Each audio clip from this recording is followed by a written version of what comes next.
간밤 뉴욕 증시 3대 지수가 모두 약세권에서 마감이 됐습니다. 버텨주던 모습에서 하락 출발을 한 후 기술주의 조정으로 인해서 조금 더 밀리는 모습이 나타났는데요. 네, 맞습니다. M7 중에서는 유일하게 테슬라만이 상승부를 켰습니다. 아무래도 CNBC와의 인터뷰, 또 이어서 카타르에서의 기자회견, 일론 머스크 CEO의 발언이 영향을 미쳤는데요. 그 이외에는 백신 관련주들, 그리고 이어서 양자 컴퓨터 관련주들까지 강세 보였습니다. 자, 그렇다면 지금 이 시각 이 뉴욕 증시 어떻게 흘러갔었는지, 어떻게 마감됐었는지 잠시 후에 살펴보도록 하겠습니다.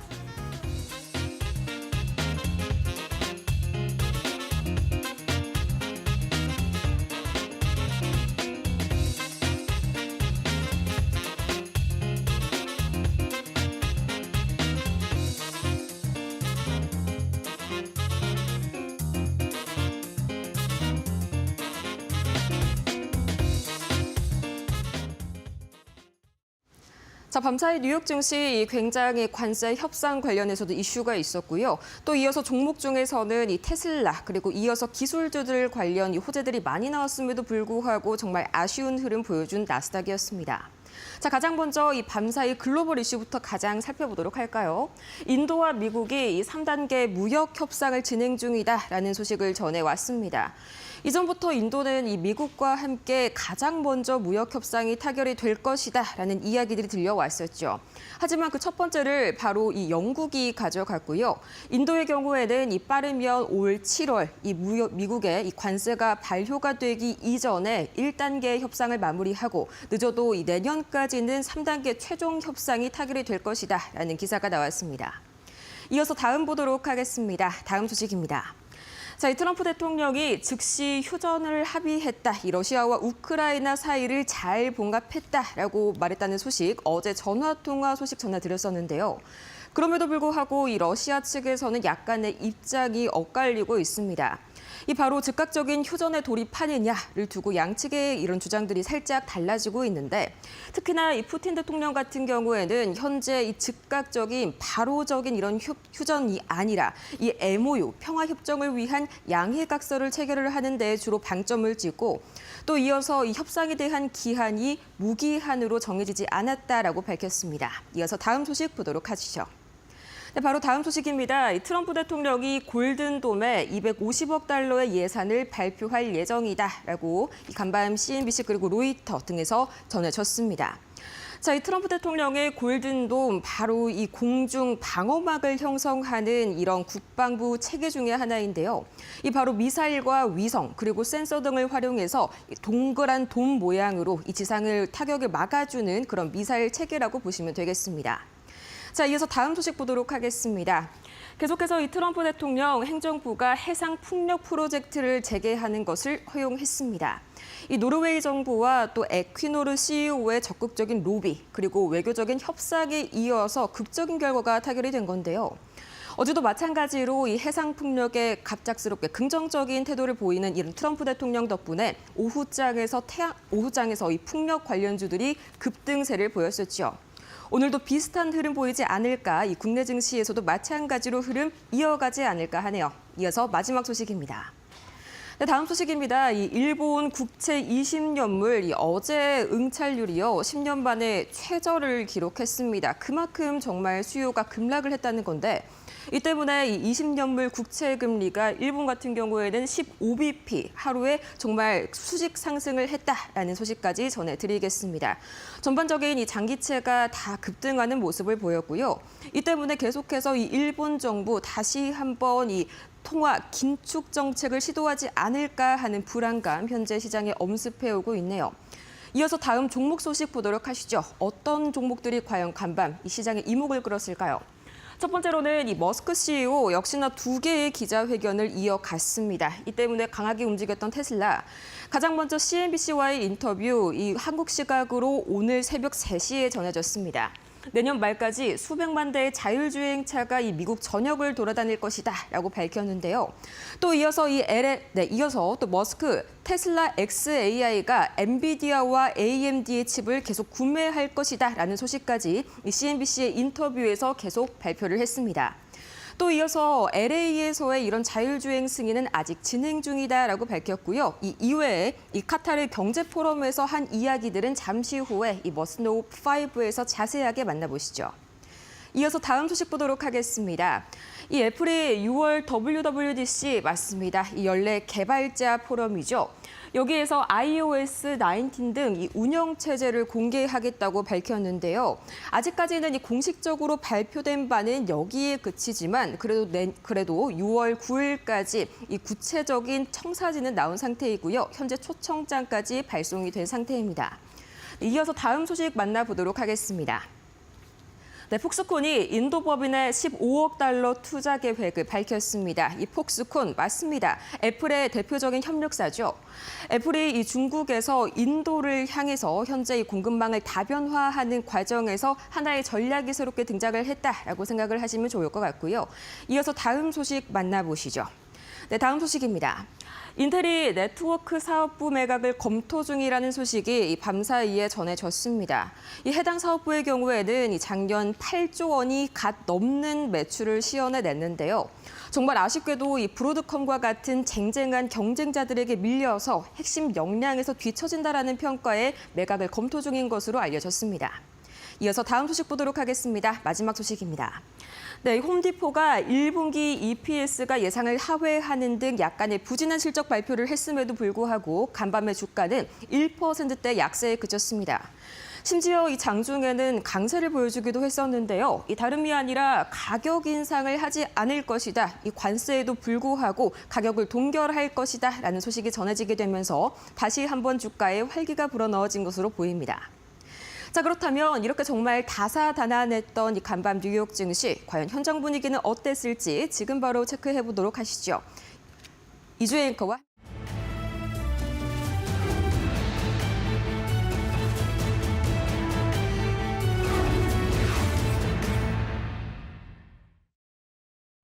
네, 구체적인 증시 내용들 저희 시간과 함께 점검해 보도록 하겠습니다. 네, 간밤 뉴욕 증시 마감 시황과 관련해서 구체적인 증시의 내용들 전화 연결이 되어 있는데요. 곽영훈 주식투자연구소 대표님 만나보겠습니다. 나와 계실까요? 네, 안녕하십니까. 네, 간밤 뉴욕 증시 마감 상황에 대해서 좀 알려주시죠. 네, 이제 미국 증시는 전일장 초반 국채금리 상승과 기술주 중심 차익 매물 추이로 약세를 보였습니다. 이 장 후반에는 예산안 통과 지연 가능성과 정치 불확실성이 부각되면서 낙폭을 확대하기도 했습니다. 다만 이 경기 방어주와 일부 실적주 중심의 수급 위입으로 이 하락폭은 다소 축소되며 마감을 했습니다. 그래서 전체적으로는 그 다우 같은 경우 나스닥은 상승했지만 S&P 500은 하락을 했고요. 반면에 이제 중소형주인 러셀 2000은 소폭 반등에 성공했습니다. 이번 조정의 배경은 크게 이제 두 가지로 볼 수가 있는데요. 첫 번째는 S&P 500의 12개월 선행 PER이 21배를 넘어서면서 이 과잉 신호가 나타났다는 점에 주목해 볼 필요가 있을 것 같고요. 두 번째는 이 하원에서 통과된 예산안이 재정 적자 확대를 유발하면서 메디케어 축소 등을 둘러싼 여야 간 충돌이 다시금 부채 한도 협상 리스크로 번질 가능성을 시사했습니다. 여기에 무디스의 신용등급 강등 정보도 재부각되면서 시장 심리를 위축시켰습니다. 이 금리 시장에선 일본과 유럽발 국채금리 급등이 미국 에도 영향을 주면서 10년물 금리가 다시 4.5%로 상회했으나 단기물 중심으로 일부 되돌림도 관찰됐습니다. 이 환율에선 달러화가 정치 불확실성을 반영하며 약세 전환했고 유로와 엔화는 상대적 강세를 보였습니다. 상품 시장에서는 미국의 천연가스가 생산 둔화와 여름 수요 증가 기대감으로 9% 넘게 급등한 점이 특징적이고요. 금 역시 안전자산 선호 속에서 상승세를 이어갔습니다. 투자 전략 측면에서 현재 시장은 이 고평가 부담과 정책 불확실성에 민감한 형태를 좀 보여주고 있고요. 이 단기적으로는 수익률 높은 기술주 비중을 일부 축소하고 경기 방어주, 실적 가시성이 높은 가치주 중심의 리밸런싱이 유효하다라고 말씀드리겠습니다. 또한 금리 피크아웃 이후를 준비하는 성장주 재진입은 6월 FOMC 전후 시점에 고려할 필요가 있으며 에너지, 원자재 섹터에서는 천연가스 및 금 중심의 선택적 접근이 바람직해 보이겠습니다. 네, 잘 들었습니다. 그렇다면 간밤에 주목해야 할 종목과 업황은 어떤 것들이 있을까요? 네, 전일 뉴욕 증시는 기술주 중심의 업종별 차별화가 뚜렷하게 나타났습니다. 우선 테슬라는 머스크 CEO가 완전 자율주행과 로보택시 출시 계획을 언급하면서 장중 3% 넘게 급등했지만은 장 막판 차익 실현으로 상승폭을 대부분 반납했습니다. 반면에 리비안, 루시드 등 여타 전기차주는 미국 내 생산 차량에 대한 세액 공제 기대감에 강세를 이어갔습니다. 이 엔비디아는 중국발 매출 손실이 최대 150억 달러에 이를 수 있다는 CEO 발언이 부각되면서 하락했습니다. 이 AMD와 마이크론도 동반 약세를 보였습니다. 다만 이 장마감 머스크가 GPU 수요 지속을 언급하며 시간 내에서 일부 반등 시도가 되기도 했습니다. 한편 이 빅테크 전반은 구글과 애플의 AI 기술 공개에도 차익 매물이 우위를 점하며 약세 흐름을 나타냈습니다. 시장은 기대감을 일정 부분 선반영한 상황에서 향후 6월 애플 개발자 행사나 GPU 공급 개선 등을 기다리는 관망 구간에 진입한 것으로 보여집니다. 이 바이오와 헬스케어는 이와 달리 모멘텀이 살아있습니다. 이 화이자의 글로벌 라이선스 체결, 모더나와 바이오엔텍 백신 임상 확대 발표에 힘입어 급등했고 유나이티드 헬스도 내부자 매수로 반등을 이어갔습니다. 하나 주목할 만한 부분은 양자 컴퓨터입니다. D-Wave는 신형기기 출시를 5% 넘게 급등했지만은 일부 기업은 펀더멘탈 이슈로 하락하며 종목 간 시비가 엇갈렸습니다. 이 태양광 섹터는 미국의 관세 강화 움직임에 따라서 미국 내 생산 기업 중심의 매수세가 유입되며 반등을 나타냈습니다. 이 투자 전략 측면에서 또 살펴보면은 업종별 모멘털 차별화가 명확한 그런 흐름을 좀 보여줬고요. 단기적으로는 정책 모멘텀이 살아있는 전기차 바이오 중심의 종목별 트레이딩이 가능하다라고 볼 수 있을 것 같고, 이 반도체와 AI 빅테크는 조정 구간을 활용한 분할 매수 전략이 바람직하다라고 볼 수 있을 것 같습니다. 양자 컴퓨터나 신재생 등 중소형 기술주는 변동성이 크기 때문에 수익 실현 및 진입 타이밍 조절이 좀 필요한 시점이다라고 말씀드리겠습니다.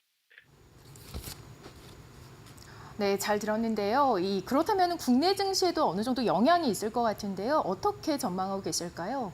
네, 오늘 국내 증시는 글로벌 불확실성과 외환 부담 그리고 미국 증시의 차익 실현 흐름 속에서 제한적인 이 박스권 흐름이 예상이 되고 있습니다. 전일 미국 증시는 이제 국채금리 상승과 정치 불확실성 이슈로 기술주 중심 조정을 받았고, 이 국내 환율도 1390일은 상회하면서 외국인 수급의 제약이 불가피한 상황입니다. 특히 미국 예산안 통과 지연과 부채 한도 협상 재부각이 이 글로벌 투자 심리에 부담을 주고 있는 점도 주목할 필요가 있을 것 같습니다. 전일 코스피는 외국인 순매도 전환으로 소폭 하락했고요. 코스닥은 정책 테마를 중심으로 상대적 강세를 보였습니다. 시장은 여전히 눈치 보기 장세 속에서 방향성보다는 종목별 대응이 필요한 국면이다라고 볼 수 있을 것 같습니다. 이 업종별로는 전력기기, 원자력, 뷰티 업종의 정책 기대감과 실적 모멘텀 힘입어 강세를 이어가고 있고요. 반면에 이제 신재생에너지와 2차 전지, IRA 관련 리스크로 약세 흐름을 지속하고 있습니다. 투자 전략 측면에서 봤을 때는 단기적으로 정책 수혜주 중심의 눌림목 매수 전략이 유효하고요. 이 IRA 관세 변수에 노출된 업종은 비중 조절과 관망이 필요합니다. 외환 시장 안정이 확인되기 전까지는 이 중소형 실적주 중심의 스윙 트레이딩 전략이 효과적이다라고 말씀을 드릴 수 있을 것 같습니다.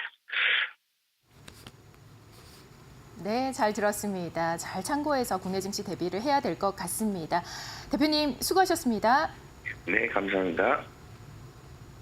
네, 자 그럼 이어서 어떤 종목들이 좀 주목을 받았을지 함께 보도록 하겠습니다. 자, 우리 종목들에서 먼저 주요 기술주부터 살펴보도록 할 텐데요. 오늘 주요 기술주 애플과 테슬라 그리고 알파벳 이렇게 세 종목을 준비를 했습니다. 먼저 테슬라가 선방을 해줬습니다. M7에서 유일하게 상승하는 모습이 나타났는데요. 0.51%가량 상승한 모습 보였습니다. 테슬라 같은 경우에는 카타르 경제 포럼에서 일론 머스크의 발언이 상당히 주목이 됐죠. 5년 뒤에도 내가 테슬라 CEO를 맡게 될 것이다 라고 아주 강력한 발언을 해주었습니다. 정치적인 후원에 대한 우려가 그간 나왔었는데요. 이 부분을 조금 해소하는 그런 호재로 작용을 하지 않았나 싶습니다. 그리고 또 로보택시 출시 계획을 6월로 잡았습니다. 그렇다 보니까 조만간에 이 로보택시에 대한 계속해서 좋은 모멘텀이 있을 것으로 예상이 되다 보니 투자자들의 어떤 관심을 끌어모았고요. 0.51%가량 상승하는 모습이 나타났습니다. 자, 그리고 애플도 있습니다. 애플은 AI 모델 준비 소식이 나타났는데요. AI 모델 공개 준비 소식과 또 기관의 비중이 감소한다라는 리포트가 나오면서 엇갈리며 하락하는 모습이 나타났고요. 약세권 마감했습니다. 약 1%가량의 하락 조정됐습니다. 그리고 다음으로는 알파벳을 보도록 하겠습니다. 이 알파벳 구글의 개발자 행사가 열렸습니다. 여기 연례 회의에서 7세대 TPU와 또 이 인공지능 모델이죠. 제미나이 2.5 버전, 이 AI 기술 공개에도 불구하고 이 매도세가 유입됐고요. 그렇다 보니까 1.52% 하락하는 모습이 나타났습니다. 네, 이어서 실적 발표 기업들 살펴보도록 하겠습니다.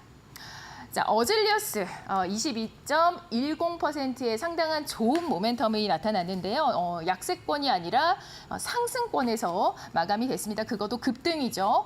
똑같이 마찬가지로 팔로알토도 0.09%에서 상승권 마감이 됐습니다. 두 종목 모두 실적에 대한 모멘텀이 상당히 강한 종목입니다. 홈디포도 실적이 관련돼서 나왔는데요. 0.61%의 약세권에서 마감되면서 실적 부진을 예고하고 있습니다. 수요 둔화에 따른 실적 부진입니다. 이어서 다음 종목 보도록 하겠습니다.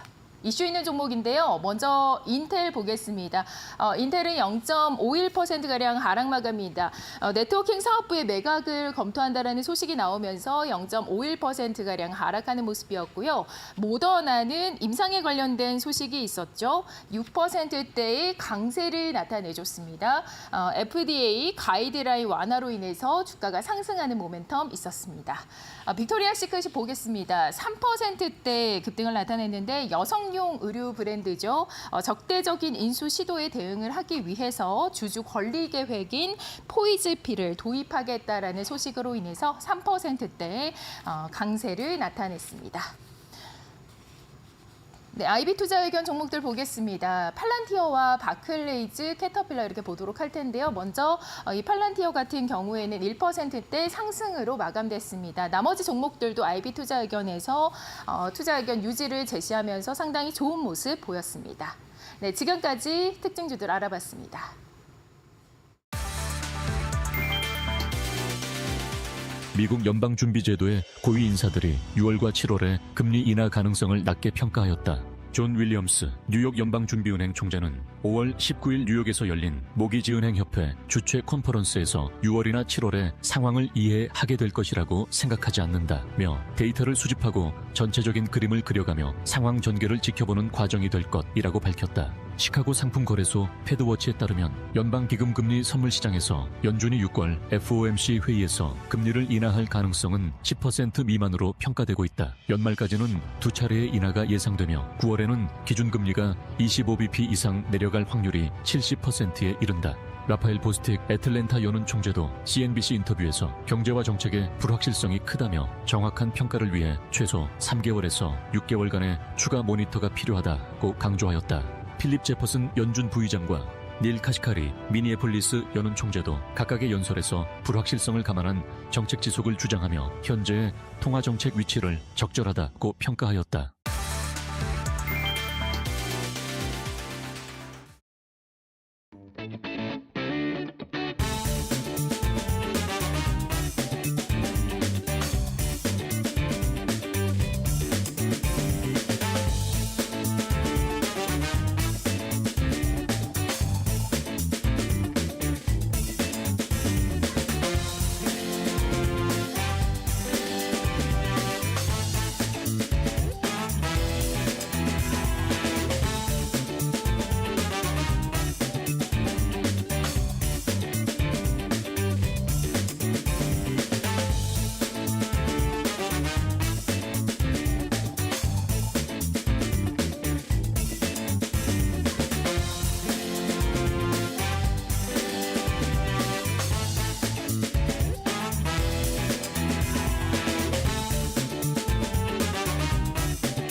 자, 5월 20일 뉴욕 증시 이 애플부터 또 구글, 이어서 테슬라까지 또 연준 위원들의 발언까지 한가득 뉴스가 이어졌습니다.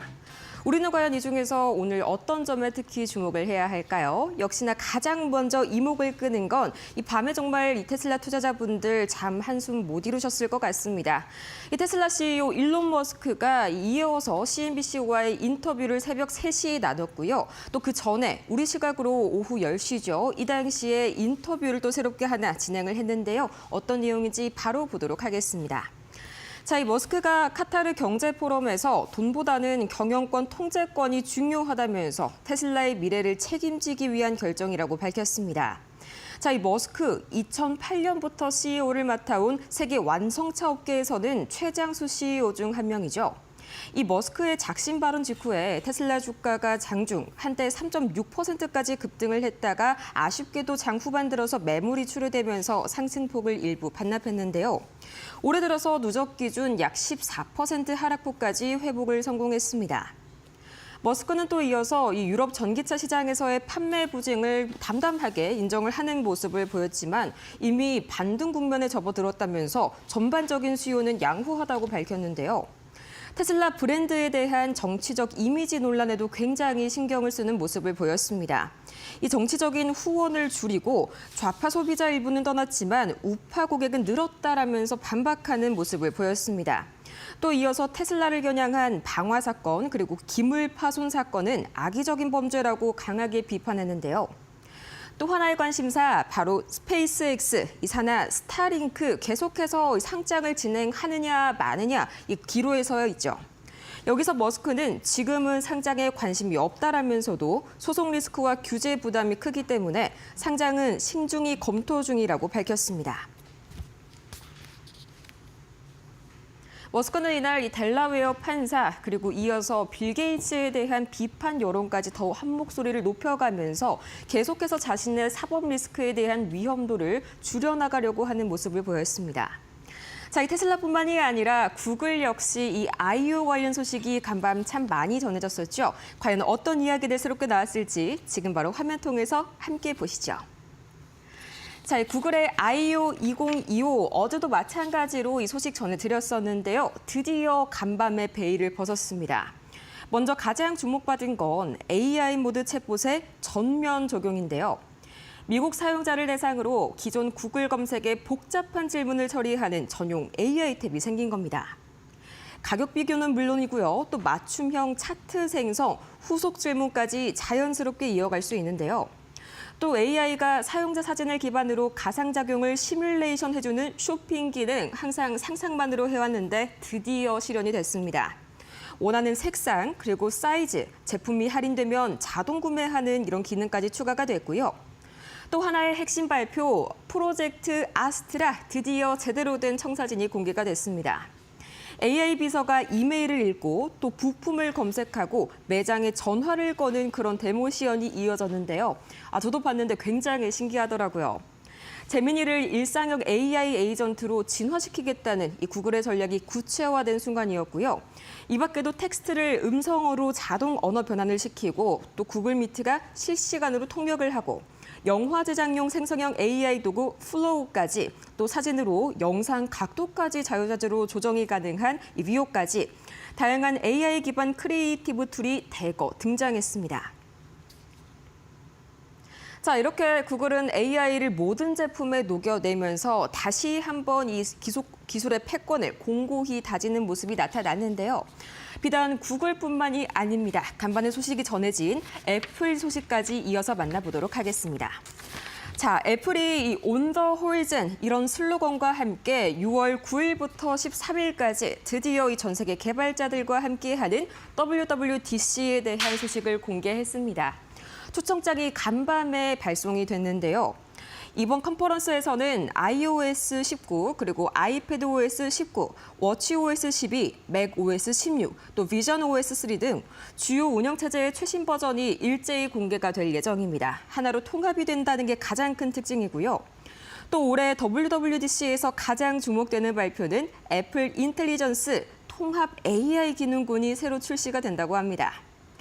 지능형 배터리 관리, 또 건강을 직접 관리해주는 AI 비서와 같은 기능이 새롭게 소개가 될 예정인데요. AI를 기반으로 한 이모지 생성, 이모티콘이죠. 또 이미지와 이메일을 요약해주는 기능 등 기존에 선보였던 기술이지만 이걸 다시 한번 한 단계 끌어올린 형태로 보여지는 기술들 다 발표를 해줬습니다. 또 한편 이번 업데이트에서는 시각적인 변화가 크게 예고가 됐는데요. iOS 19 그리고 iPadOS 19은 애플의 가사 플랫폼인 비전OS와 통일된 디자인 언어를 적용할 것으로 알려졌습니다. 이 AI 세계를 하나로 통합하는 이 애플의 꿈이 드디어 실현이 되는 순간이죠. 블룸버그는 여기에 대해서 메뉴와 아이콘, 그리고 앱, 시스템 버튼 등이 새롭게 개편이 되면서 사용자 경험을 개선할 것이라고 전망했습니다. 자, 그래서 이번 애플은요, 이 WWDC를 통해서 다시 한번 이 사용자의 OS 업그레이드를 넘어서 완전한 AI 생태계로의 재편을 꿈꾸고 있는 거죠. 자, 이어서 다음 소식 만나보도록 하겠습니다. 간밤에는 연준 위원들의 발언까지 중요한 발언들이 좀 굉장히 많이 나왔습니다. 어떤 내용 나왔는지 바로 확인을 한번 해보시죠. 가장 먼저 이 전해진 소식 보도록 하겠습니다.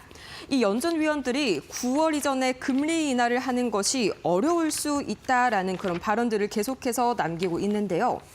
존 윌리엄스 뉴욕 연은 총재는 지난 월요일 이 모기지은행 협회 주최 행사에서 6월이나 7월 달에 현재 상황을 다 이해하긴 어렵다. 지금으로서는 데이터를 모으고 앞으로의 흐름을 지켜보는 과정이라고 말했습니다.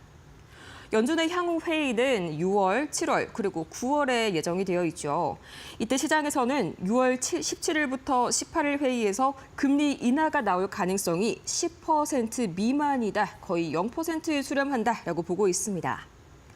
현재 선물 시장에서는 연내 두 차례의 0.25%포인트 인하가 반영이 되어 있는데 4월 말까지만 해도 이 4차례 인하 기대가 컸던 점을 감안한다면 인하 기대가 정말 크게 줄어들었네요. 애틀랜타 연은 총재 라파엘 보스틱도 블룸버그 TV 인터뷰에서 똑같은 입장을 밝혔습니다. 이 애틀랜타 연은 총재 라파엘 보스틱은 무역 협상이 여름까지 길어질 경우엔 그 영향은 몇 달 후에야 나타날 것이라면서 지금은 정책 변경을 논할 시기가 아니다라고 분명하게 선을 그어줬습니다.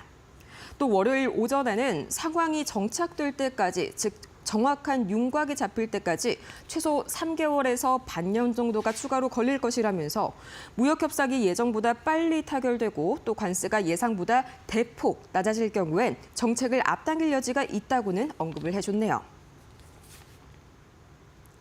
데이터를 더 모아야 한다. 지금으로서 판단을 하는 것은 시기상조다. 계속해서 연일 조심스러운 입장 보여주고 있는 이 연준 위원들이고요. 이어서 마지막 굉장히 흥미로운 기사 하나 가지고 왔습니다. 이 클리블랜드 연은 총재가 앞으로의 상황을 3가지의 시나리오로 나누어서 설명을 해줬는데요. 그동안은 이 단일적인, 획일적인 시나리오로 앞으로의 상황을 예측했다면 더 이상은 그렇게 단순한 상황이 펼쳐지지 않을 것이란 말이죠. 바로 확인하시죠. 자, 이 3가지 시나리오 크게 첫 번째 보도록 하겠습니다. 이 가장 첫 번째로는 계속해서 관세가 올라가면서 물가는 상승하고 고용은 내려갈 수 있는 상황이 예측이 되는데요. 이 경우에는 경제활동 전반의 불확실성이 짙어지면서 당연히 고용은 위축이 될 거고요. 연준은 빠른 정책 완화에 나설 수가 있다, 이런 입장을 밝혔습니다. 자, 두 번째 시나리오 보도록 할까요? 두 번째 시나리오는 고용은 그대로 유지가 되지만 관세발 인플레이션이 고착화되는 경우인데요. 기업들이 인력 재채용의 어려움을 의식해서 기존 인력을 그대로 유지는 하지만 관세가 순차적으로 도입되면서 물가 압력을 계속 자극하는 구조입니다. 자, 이 마지막 시나리오가 굉장히 중요합니다. 가장 가능성이 높은 그림인데요. 경제가 둔화되면서도 물가가 함께 오르는 스태그플레이션이 가장 가능성이 높다라고 현재는 밝혔습니다. 이 경우에는 연준의 물가 안정 그리고 고용이 유지되는 2가지의 책무가 동시에 충돌을 하게 되죠. 따라서 정책 대응이 가장 까다로워지지만 그만큼 가능성이 가장 높게 점쳐진다고 해맥 총재는 전했습니다. 자, 이렇게 해서 무역부터 또 세제까지 계속해서 이어서 하나의 시나리오만으로는 설명할 수 없는 현재의 상황이었습니다. 이렇게 해서 오늘 머스노우 5 다 같이 살펴보고 왔습니다.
안녕하세요. 웨이터 코칭 서브입니다. 오늘의 주제는 머스크 5년 뒤에 내가 죽을 수도 있다.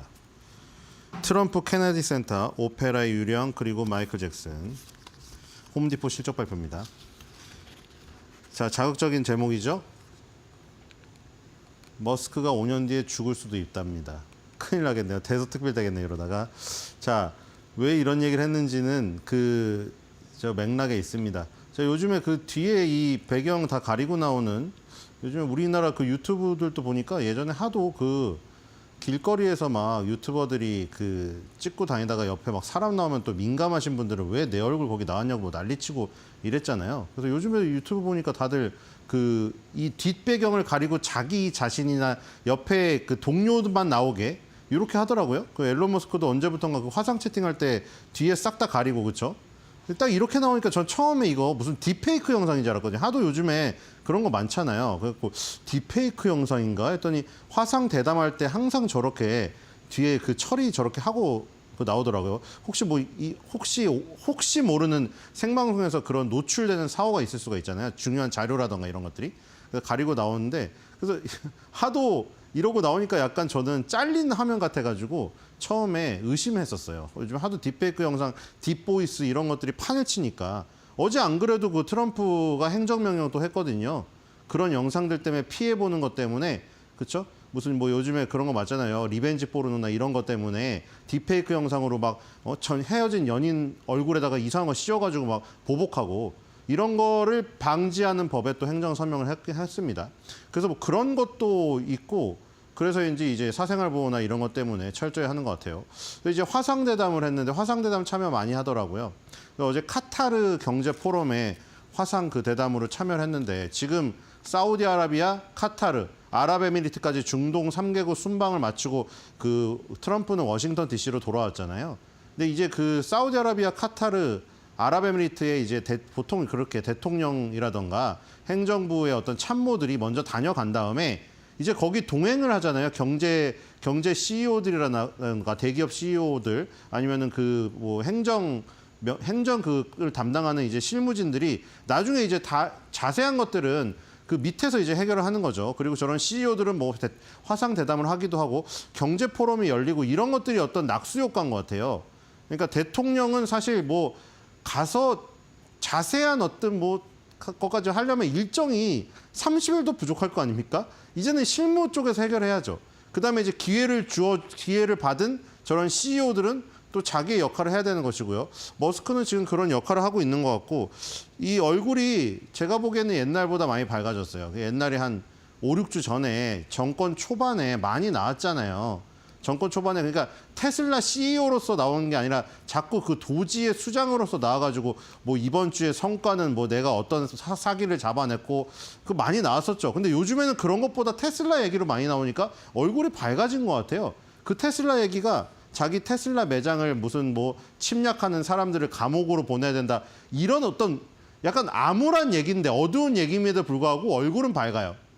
왜냐면 그때는 뭐 그 재미는 또 있었겠죠. 뭐 그 지금 해외 원조를 지금 담당하는 뭐 그런 곳을 지금 뭐 찔러가지고 막 뭐 비리를 밝혀내고 이런 게 재밌었겠지만 그런 거를 파다 보니까 테슬라 주가가 망가지고 지금 테슬라 매장에 공격받고 계속 CEO로서 이치가 흔들리다 보니까 그때는 얼굴이 어두워지더라고요. 근데 지금은 오히려 밝아졌어요. 도지에 손을 조금 떼고 나니까. 그래서 거기서 이제 뭐 대담 그 사회자가 질문하더라고요. 이 지금 댓글에도 사실 엄청 많이 달렸어요. 진짜 공격적이더라고요. 깜짝 놀랐어요. 이게 화상 대담으로서 초대를 해놓은 건데 앨런 머스크를 거의 무슨 공격하는 듯이, 그러니까 앨런 머스크를 싫어하던가 아니면 트럼프의 어떤 반대론자인 것 같은 느낌이 들 정도로. 그래서 댓글에 전부 다 앨런 머스크 응원 댓글밖에 없습니다. 그 여자 비난 댓글이 엄청나게 있어요. 전 처음 본 얼굴인데 뒤에 보시면 나오거든요. 정부 업무는 일주일에 1-2 정도 하나요? 질문합니다. 그러니까 이제 도지를 너무 열심히 하다 보니까 테슬라 주가가 막 박살이 났잖아요. 그러니까 이제 정부 업무를 조금 하겠고 내가 언제까지 할지는 모르겠지만 트럼프 대통령이 원하면 하겠다. 하지만 그 일수를 줄이겠다고 했잖아요. 그 뒤에 트럼프가 이제 뭐 앨런 머스크를 조금 놔주는 듯한 모습도 보였고, 그렇죠? 그리고 이제 이 앨런 머스크도 테슬라의 경영에 조금 집중을 하면서 주가도 회복이 되고 있습니다. 얼굴도 밝아졌고요. 그래서 이제 당신의 계획은 뭐냐 이거예요. 앞으로. 그래서 이제 뭐 이것을 지금 뒤집을 수 있을 것 같느냐. 뭐냐면 지금 유럽 얘기를 하더라고요. 사회자가 바로 그냥 단도직입적으로 인사를 나누자마자 바로 그냥 매출 실적으로 들어가 버리더라고요. 지금 매출이 줄어들고 있는 거 아느냐. 특히 유럽. 지금 유럽의 매출액이 떨어졌거든요. 그래서 4월 유럽의 수치가 큰 하락세를 보이고 있다. 당신의 계획은 무엇이냐? 그랬더니 머스크가 유럽이 원래 우리가 가장 약한 시장이기 때문에 유럽의 수치에 크게 연연하지 않는다고 했어요. 다른 데서 다 강하다고. 그래서 지금 뭐 이분입니다. 너무 공격적이더라고요. 지금 사실 이 목의 위치도 상당히 불편하거든요. 왜냐하면 이 화상 채팅하는 저 화면이 저기 위에 달려 있고 이 사회자는 앉아서 진행을 해요. 그래서 고개를 엄청나게 45도로 들고 해야 되는데 그 거의 1시간을 저 자세로 들고 옆으로 저 자세 해보세요. 얼마나 힘든가. 목에 담을 것 같은데 저 자세 그대로 저 눈빛으로 계속 공격적인 질문 계속 하더라고요. 거의 한 45분, 1시간을. 그렇죠? 테슬라는 정말 열망을 불러일으키는 브랜드인데 이렇게 유럽의 수치가 떨어진다는 것은 심각한 문제가 아니냐. 이렇게 얘기합니다. 그래서 이제 아까 전에 앨런 머스크는 유럽이 원래 약한 것이고 매출액에 연연할 필요가 없다. 나는 이거 하나만 본다. 주식 가격만 본다. 이렇게 얘기했습니다. 그러니까 만약에 주식 가격 떨어졌으면 계속 도지를 5일 동안 6일 동안 하고 머스크가 지금 계속 테슬라의 주가에 타격을 받았으면 이 반박 못했겠죠. 그렇죠? 유럽 수치 공격 들어왔을 때 주식 가격으로 반박 못 하잖아요. 근데 주식 가격이 올라서 반박을 했어요. 자, 봐라. 유럽 매출이 줄어들어도 똑같다. 우리 주식은 역대 최고치 근처에서 거래되고 있으니까 시장이 판단하는 거다. 이거 어디랑 일맥상통하지 않나요? 지금 이 트럼프 행정부가 같이 데리고 있는 사람은 다 똑같은 거다, 지금. 트럼프 대통령부터 트럼프 대통령의 입인 캐롤라인 레빗 대변인부터 스콧 베센트 미국 재무부 장관, 그다음에 앨런 머스크 도지 효율부 수장까지 전부 똑같아요. 하는 말이. 그렇죠? 이번에 지금 그 무디스의 신용등급 강등에서도 똑같은 현상이 일어나잖아요. 이 말이랑 똑같지 않았어요? 무디스의 신용등급 강등에서 어떻게 생각하느냐. 그 수치에 신경 쓰지 마라.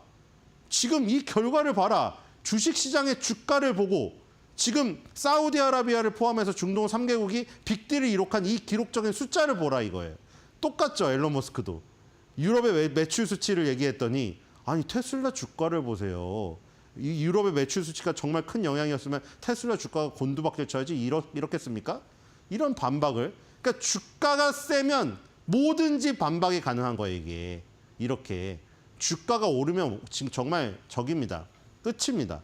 자, 주가가 아닌 매출 수치를 나는 인용했다. 그 여자 사회자가 또 말을 계속 끝까지 하더라고요. 나는 매출 수치가 떨어졌다는데 왜 주가 얘기를 하고 있냐고. 지독하게 하더라고요. 자, 이 자세로 계속 하는데 진짜 로봇인 줄 알았습니다. 인공지능인 줄 알았어요. 테슬라에 얼마나 헌신적인지 얘기해달라고 하면서 5년 후에도 테슬라의 최고 경영자로 남을 것이냐. 이거 뉴스에 많이 나왔죠, 지금. 그 점에 대해서 의심의 여지가 없다. 그러면서 한 얘기가 여기 나온 거예요. 저 죽을지도 모른다. 약간 농담 삼아 한 겁니다. 저 죽을지도 몰라요. 아니에요. 농담입니다 하면서. 자, 그리고 또 이제 여자가 이 질문에서 약간 헛웃음을 짓더라고요. 스페이스X가 무기화된 드론 분야로 진출할까?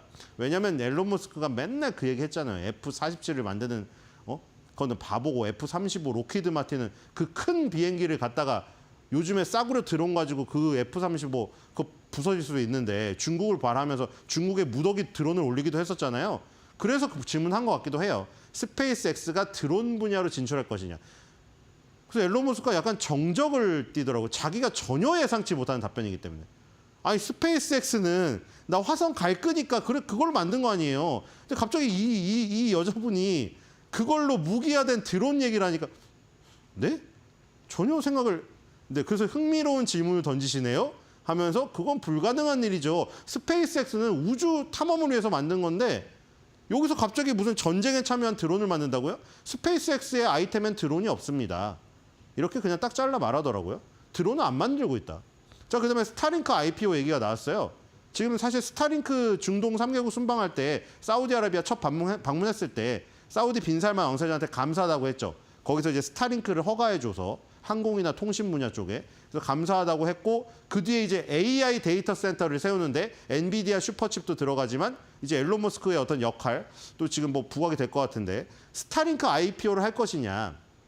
근데 이게 뭐 되려면 뭐 여러 가지 법이 통과돼야 되고 복잡하다. 지금 상황에서는 60명의 상원의원과 민주당의 찬성표가 필요하기 때문에 반대표가 나오면 힘들고 그리고 막상 이게 또 이 지금 그 상장 기업이 되면은 여러 가지 법에 적용을 받기 때문에 좀 그렇죠. 지금 당장은 생각하지 않고 있다는 말로 얘기했습니다. 자, 그러면서 결국에 캐시우드가 5년 내 2,600달러를 부르짖었던 그 부분이죠. 이 지금 자율주행 그리고 자율주행에 대해서 앨런 머스크도 말했습니다. 자율주행 자동차는 다리 달린 로봇이다. 이렇게 얘기를 했습니다. 그래서 운전자가 없는 완전 자율주행. 이게 진짜 자율주행이죠. 운전자가 없는. 이게 정확히 표현하면 뇌가 없는 겁니다. 인간의 뇌가 필요하지 않는 자율주행이 완전 자율주행 단계예요. 지금 인간이 보조적으로 있고 핸들까지 있는 거는 완전 자율주행이 아니죠. 나중에 완전 자율주행은 아예 핸들이 없고 그 핸들이 있는 위치에 무슨 엔터테인먼트적인 요소, TV가 붙을 수도 있고 아예 그 인간의 뇌가 필요가 없는 겁니다. 내가 아무 짓을 안 해도 알아서 하는 거죠.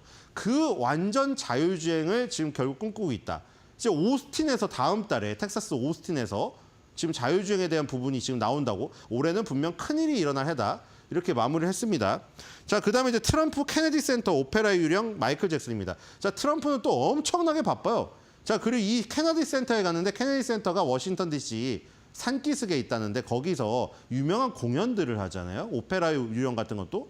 근데 여기가 이제 어떤 문화의 성지입니다. 근데 이제 트럼프가 여기 이사회 멤버들을 다 자르고 자기가 여기에 이사회 이사장으로 앉았어요. 트럼프가 여기 이사장입니다. 워싱턴 DC의 트럼프 케네디 센터 공연장 대표 이사장이에요. 그래서 이사회 만찬 행사 연설을 했는데 여기서 이제 막 정말 맛있는 것들을 막 저기 웨이터들이 막 나르고 먹으면서 막 하고 하더라고요.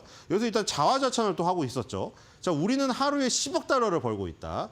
자, 아랍에미리트에서 그리고 그 전에 사우디아라비아, 카타르 다 해가지고 5조 1,000억 달러를 벌어들였다. 나쁘지 않네요. 막 그러면서 굉장히 칠한 척했죠. 그렇죠? 칠하다. 그래서 이제 루비오 국무장관이 또 나왔습니다.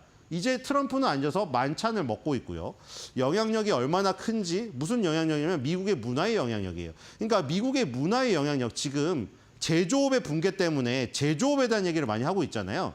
제조업이 무너져서 비판하시는 분들은 그러시더라고요. 아니 너네가 이 원가 줄이려고 제조업 시설 다 없애고 다 옮겼지 않느냐. 중국, 뭐 인도, 방글라데시, 미얀마 다 옮겨놓고 갑자기 이제 와서 제조업을 가져가겠다고 그럼 네가 원가 절감한 거 다 포기해야지. 근데 원가 절감한 거를 포기해도 싫어하니까 그럼 어떻게 하자는 거냐. 그 얘기를 하고 있잖아요. 근데 어쨌든 간에 제조업 부흥을 하자니까. 그러니까 지금 서비스업은 굉장히 자신만만하잖아요. 지금 보세요. 지금 톰 크루즈 영화 지금 개봉했는데 지금 3시간짜리 그거 엉덩이 아픈데 앉아가지고 전 세계인들 다 보고 앉아 있잖아요. 지금. 그럼에도 불구하고 트럼프는 그것조차도 불만족스러워. 그냥 예전에 비해서 헐리우드 영향력이 조금 빠진 건 사실이죠. 그래서 얼마 전에 살짝 얘기 나왔었죠. 헐리우드 영화가 예전 같지 않다고 하면서 헐리우드 영화 산업도 예전처럼 돌린다고 이제 영화까지 그쵸? 이렇게 막대한 영향력과 아직도 지배력이 대단한 헐리우드 영화인데 이것조차도 지금 막으려고 관세부가 얘기 나왔었어요. 다른 나라 영화에 관세부가 하겠다고. 그래서 우리 다 시겁했죠. 아니 제조업 가져가겠다는 건 좋은데 제조업은 이제 쇠퇴를 했으니까 아니 아직 서비스업까지 이걸 건드려 버린다고? 그러면은 이제 팝이라던가 이런 거 다 건드리겠다는 건데 우리 K-팝도 그렇고 사실 어제 그 이특 씨가 또 뭐 뉴스에 많이 나왔죠. 이 SM 그 K-팝 저기 미국에서 저 했는데 공연했는데 거기서 이게 사실 분위기 띄우려고 하는데 사실 언론이 너무 받아쓰긴 한 것 같아요. 이특 씨가 이제 막 그 분위기를 띄우려고 거기서 I love 트럼프, I love 인앤아웃, I love 일론 머스크 이랬어요. 그래가지고 엄청나게 언론에서 썼어요. 아니 트럼프를 저희가 갖고 무슨 K-팝의 스타라는 사람이 트럼프를 사랑하고 일론 머스크를 사랑하고 인앤아웃을 사랑한다고 하면 뭐하냐. 근데 인앤아웃을 넣친 거를 보시면은 그 맥락이 그쵸? 그 분위기를 북돋기 위해서 그냥 단어를 나열한 거잖아요. 근데 이게 너무 또 정치적으로 접근하더라고요. 이특 씨에 대해서. 근데 어쨌든 K-팝이 그 정도 지금 영향력이 있음에도 불구하고 아직은 이 지금 미국의 팝에 비해 3발의 피밖에 안 돼요. 그럼에도 불구하고 시겁했던 게 아까 그 얘기잖아요. 헐리우드 영화마저도 그걸 지키려고 관세 부과 얘기 나왔으니까 나중에 그러면 K-팝이든 다른 나라 음악에까지 관세 부과해버리면 이건 서비스업까지 힘들어져 이렇게 되면. 제조업도 뺏어오겠다고 하지 서비스업도 지금 절대적인 영향력을 아직 갖고 있는데 그것도 이제 이 여러 가지 전 세계의 어떤 음악이라든가 영화 이것도 눌러버리겠다고 하면은 미국이 다 먹겠다는 거예요 그러면. 어쨌든 간에 지금 미국 문화의 영향이 얼마나 큰지 보여주는 센터가 케너디 센터라고 이렇게 루비오 국무장관이 소개를 하고 있는 것이고요. 일화를 하나 소개합니다. 이탈리아 그 여성 총리분 그 되게 저기 쿨하게 생기신 분 있죠. 흰 옷 입고 오셨잖아요. 그분이 이탈리아 저 총리신데 영어를 굉장히 잘해서 루비오 국무장관이 물어봤대요. 왜 이렇게 영어를 잘하십니까? 왜 이탈리아 아시다시피 스타벅스 커피도 거기 저기 들어가기 힘들었잖아요. 정착하기. 왜냐면 이탈리아 사람들은 스타벅스의 그 아메리카노를 무시합니다. 흙탕물이라고. 누가 그런 걸 마시냐고. 근데 어쨌든 그런 자존심이 있는 나라인데 영어를 잘한다. 그래서 그 이탈리아 총리가 뭐라고 했는지 아시냐 했더니 마이클 잭슨 노래에서 배웠대요. 그러면서 이것도 또 자화자찬이죠. 루비오 국무장관이. 그러니까 우리 문화 이렇게 월등하다 이거예요. 마이클 잭슨 노래를 전 세계인들이 듣고 이탈리아, 유럽 사람들 콧대 높은 사람까지 마이클 잭슨 노래를 통해서 영어를 배운다. 자, 그리고 이 케네디 센터에서 문화를 배운다. 미국의 문화는 이렇게 대단하다. 그리고 여기 이사장은 트럼프 대통령이네. 이러면서 여기 자 이제 먹고 있어요. 웃음을 보세요. 안면에 미소를 이렇게 띄고 있죠. 자기 칭찬해 주니까 엄청 좋아해. 그렇죠? 이러고 있습니다. 자, 홈디포 실적 발표입니다. 자, 홈디포 실적 발표 중요하죠. 지금. 그렇죠? 왜냐하면 이 가정용 공구 시장에도 이 관세의 여파가 미쳐버리면은 그렇죠? 요게 지금 우리나라에서는 홈디포가 안 들어와 있지만 이케아를 생각하시면 돼요. 이케아인데 약간 공구 시장에 특화된 이케아 같은 게 홈디포인 거죠. 홈디포랑 로우스라는 업체가 있죠. 홈디포가 1위, 2위가 로우스입니다. 실적을 보겠습니다. 2025년도 1분기 실적. 2025년도 1분기 실적, 2024년도 1분기 대비해서 매출액이 일단 늘었네요. 플러스 9%. 좋네요. 39.9빌리언 달러. 일단 매출액이 늘었다는 건 외형 성장이 있었다는 것을 의미하니까요. 자, 외형 성장이 있었는데 내실은 어떤가? 내실에서 내실이 이제 순이익이나 마진이겠죠. 자, 순이익을 보니까 3.4빌리언 달러. 아, 이 마진이 안 좋네요. 마이너스 5% 났습니다. 하지만 우리 그 마진을 그걸 봐야죠. 일회성 비용이 있었는가 없었는가? 그렇죠. 한번 봐야 됩니다. 딜루이트 EPS 3.45달러 나왔네요. 자, 요거는 전환사채 발행이라던가 스톡옵션을 지금 찍어내줬을 때 그걸 당장 지금 스톡옵션을 지금 행사해서 주식을 받거나 사거나 아니면은 지금 전환사채를 그 변환해서 주식으로 전환했을 때 이 지금 나의 진정한 몫이죠. 그대로 유지가 되네요. 마이너스 5%. 자, 어드저스트, 딜루이트, 어드저스트 다 나오네 여기는. 그렇죠? 어드저스트는 일회성 비용을 제거해 준 거죠. 일회성 비용 제거해 주니까 살짝 오르긴 했네요. 3.45달러에서 3.56달러로 올라서 마이너스 3%로 손실폭이 줄어들긴 했으나 어쨌든 주당 순이익 부분에서는 다 마이너스가 났습니다. 매출액에 비해서 주당 순이익이 좀 아쉬웠죠. 자, 매출은 그래서 예상치가 상회했고요. 수익은 예상치가 하회했습니다. 그러니까 이 수익이 마이너스가 났어도 시장의 컨센서스를 뛰어넘었으면 되잖아요. 시장의 컨센서스가 마이너스 5%였는데 마이너스 3% 나면 어닝 서프라이즈예요. 마이너스지만. 그런데 예상치 하회했어요. 자, 근데 이제 중요한 부분이 이 부분이죠. 홈디포, 로우스 이런 데도 마찬가지고 월마트, 코스트코 다 마찬가지고 맥도날드 이런 데도 다 마찬가지예요. 제일 중요한 지표가 항상 거기 박혀 있죠. 이런 거. 뭐 예를 들어 가지고 유나이티드 헬스그룹 이런 기업에는 이런 거 안 나옵니다. 유나이티드 헬스그룹은 무슨 이런 매장을 막 프랜차이즈 운영하는 회사가 아니잖아요. 그렇죠? 이런 프랜차이즈 운영하는 이런 그 소매 매장이나 이런 업체들한테는 이게 항상 나옵니다. 글로벌 컴프스토어 세일즈 트렌드. 비교 가능 대상 매장 매출 그 성장 비교죠. 보시면은 2023년도 1분기에 4.5 마이너스였는데 지금 플러스로 지난 분기에 전환이 됐고요. 이번에도 플러스를 유지했습니다. 이게 굉장히 중요하죠. 턴어라운드가 됐다는 거. 비교 가능한 매장을 봤을 때 매출 성장이 플러스로 돌아섰다는 게 아주 긍정적인 부분이라고 보시면 될 것 같습니다. 자, 차트를 보면서 마무리할까요? 자, 일봉입니다. 일봉에서 일단 장대 양봉이 출현을 해서 지금 이동평균선 지금 두 개를 날린 지금 모습이네요. 그렇죠? 요게 51선입니다. 그렇죠? 51선을 일단 뚫었고요. 200일선이군요. 이 진한 게 51선, 200일선. 200일선을 일단 뚫어서 목표가 지금 $400까지 지금 잡혀 있는 모습입니다. 자, 주봉입니다. 주봉에서 아쉽게 50주선은 조금 밀렸네요. 그렇죠? 50주선이 중요한 부분이 이 50주선 위에서는 항상 지지를 받았고 여기서 붕괴됐죠. 그랬더니 저항이 된 거죠. 자, 이 부분이 지금 관건입니다. $380, 50주선. 자, 월봉 보겠습니다. 자, 월봉 정말 장기적인 상승 추세네요. 그렇죠? 2013년부터 거의 12년 동안, 그렇죠? 단 한 번도 어딥니까, 여기? 2020년 코로나 때도 50개월선 깨지 않죠? 이번에도 보세요. 관세 전쟁 여파로 떨어졌을 때 이거 나스닥이랑 이 뭐 필라델피아 반도체 지수, 다우존스 4대 지수 다 똑같아요. 50개월 선에서 다 반등했습니다. 이번에 이 절호의 매수기에, 그렇죠? 여기도 마찬가지죠. 자, 이래서 여기서 이제 반등을 했기 때문에 우리가 확률적으로 봤을 때 12년짜리입니다. 12년 동안 50개월 선 깬 적 한 번도 없어요. 코로나 때도 안 깼어요. 그러니까 지금 코로나 때보다 지금 상황이 나쁘지 않다고 생각하시면 이거는 10년 내 최저 매수 가격, 매수 타점이 왔던 그 자리에 온 거예요. 그렇죠? 우린 확률로 계산해야 됩니다. 자, 오늘의 한 줄 매도평은 아까 그 일론 머스크가 갑자기 그 사회자의 질문이 너무 강력했는지 농담으로 좀 풀어내고자 했던 것 같아요. 제가 보기에. 내가 죽을지도 모른다. 근데 그게 정말 내가 사망할지도 모른다일까요? 저는 그것보다는 이런 의미가 아니었을까 싶습니다. 머스크, 내가 5년 동안 죽어라 이라면은 뭔 일이 일어난지 한번 봐봐.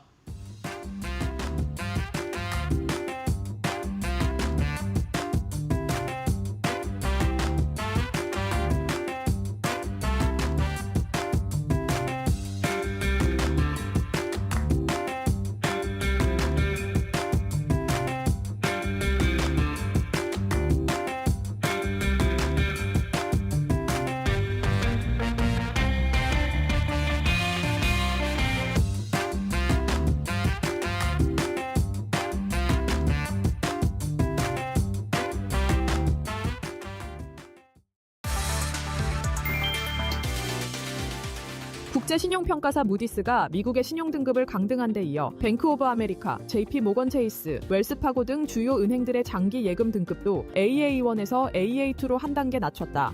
무디스는 뱅크 오브 아메리카, BNY 멜론 일부 계열사의 무담보 채권 등급과 주요 은행 계열사들의 거래 상대방 위험 등급도 동일하게 조정했다. 이번 조치는 미국의 국가 신용등급 하향 이후 금융권 전반에 영향을 준 것으로 분석된다. 무디스는 미국 정부가 대마불사 금융기관의 채무를 묵시적으로 지원하고 있다고 평가했다. 보고서에서는 정부의 등급 하향은 고등급 금융기관 지원 능력 약화를 의미한다고 밝혔다.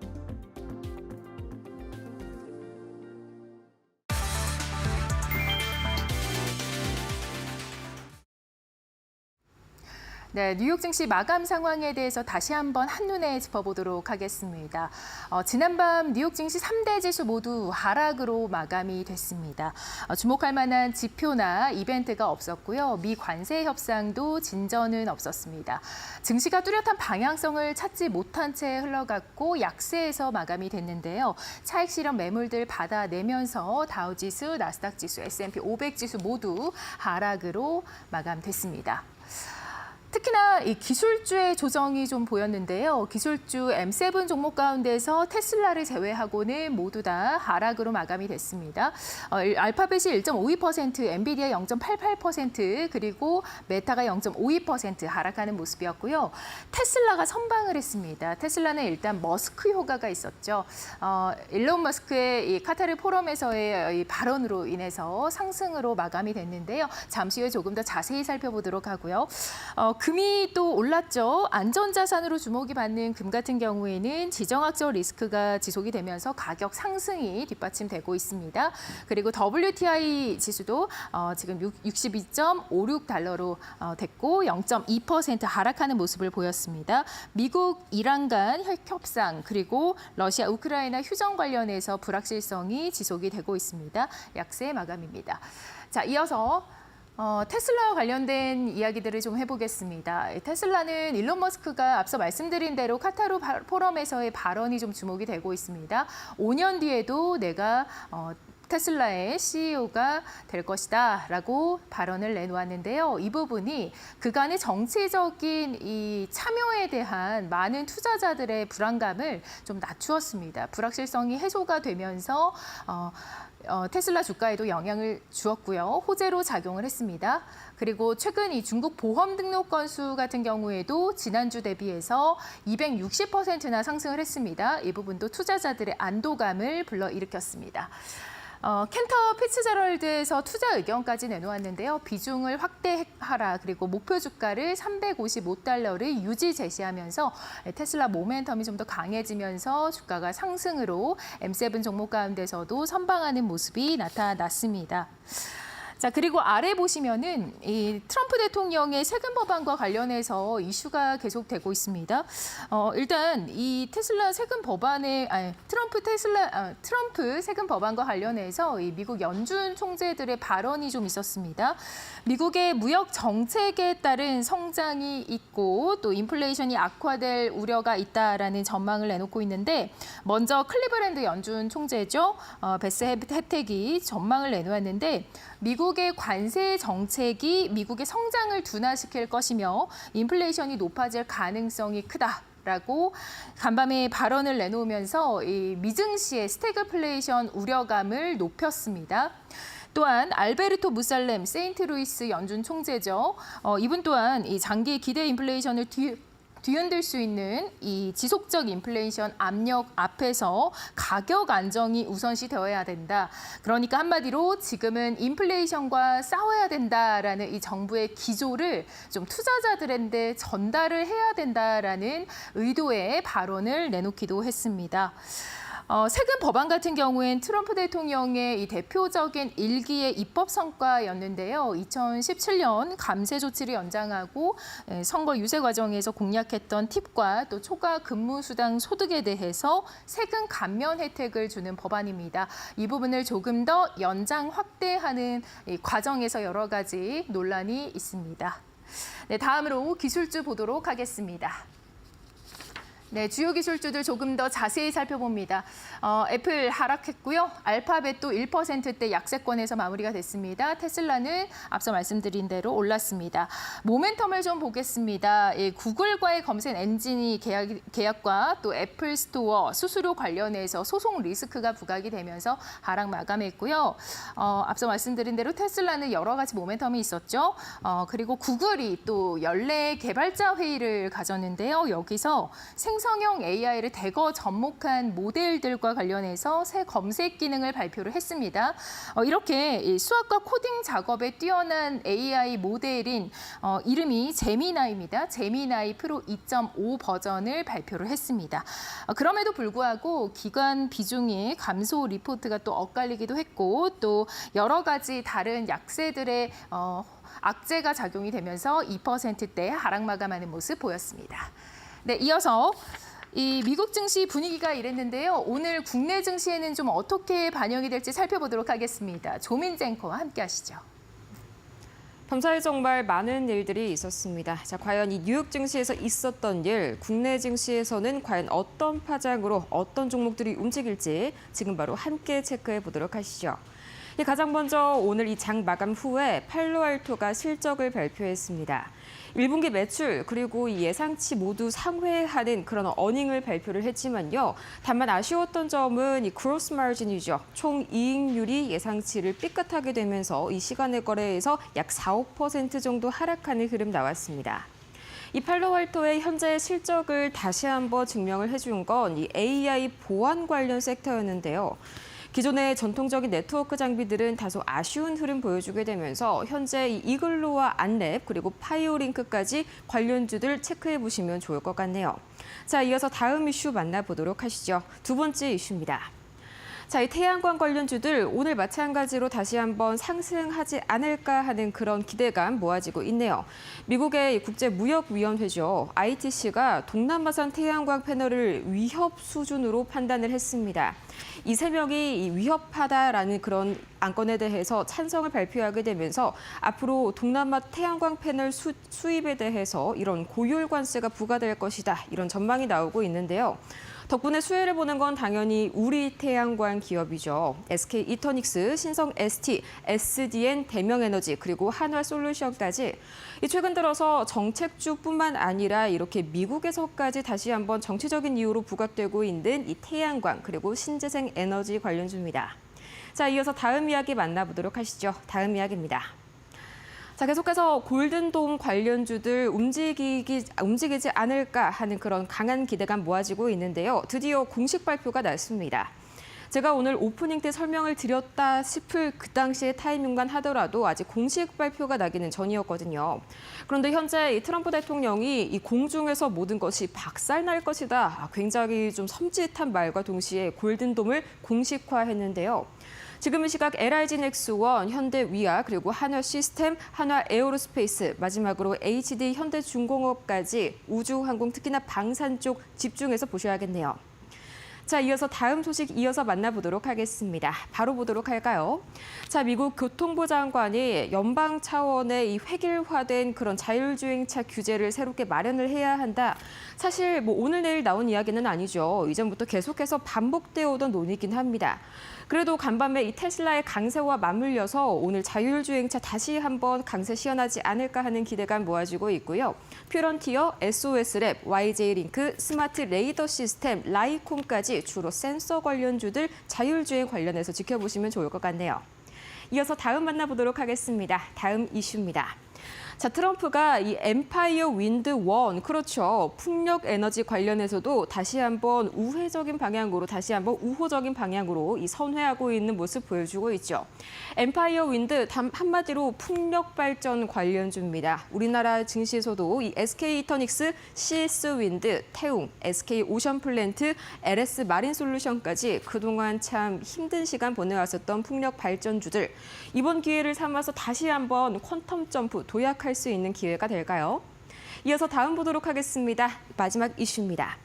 자, 이 AMD의 컴퓨텍스 기자간담회가 또 이제 준비가 되어 있죠. 마찬가지로 이 GPU 관련주들 그리고 AMD 공급망 관련주들이 강하게 움직일 것이다. 이렇게 생각을 해볼 수가 있겠는데요. 원익홀딩스와 메커스, 또 덕산 하이메탈, 제이시언 시스템, 오픈 엣지 테크놀로지까지 잠시 저번 장에서는 약간 흔들리는 모습 보여줬네요. 자, 그럼에도 불구하고 계속해서 이 GPU 그리고 엔비디아 관련 이슈, 오늘은 AMD 이슈까지 상승 바람을 타고 다시 한번 반등해주고 있는 이 반도체, 특히나 AI GPU 관련주들 오늘 다시 한번 체크를 해보시길 바라면서요. 저희는 이어서 더 자세한 이야기 오늘 만나보도록 하시죠.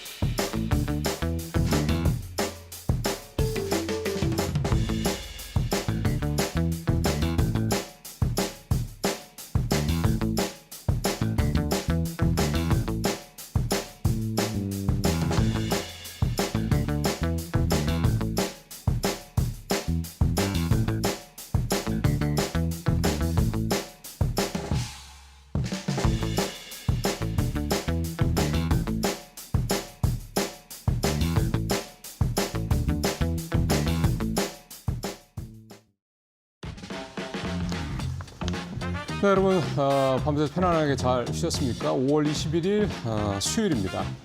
편안하게 쉬셨다라는 말씀을 그냥 의례적으로 맨날 드리긴 하는데 오늘 아침에는 조금 덥지 않으셨어요? 습도도 좀 확실히 높고요.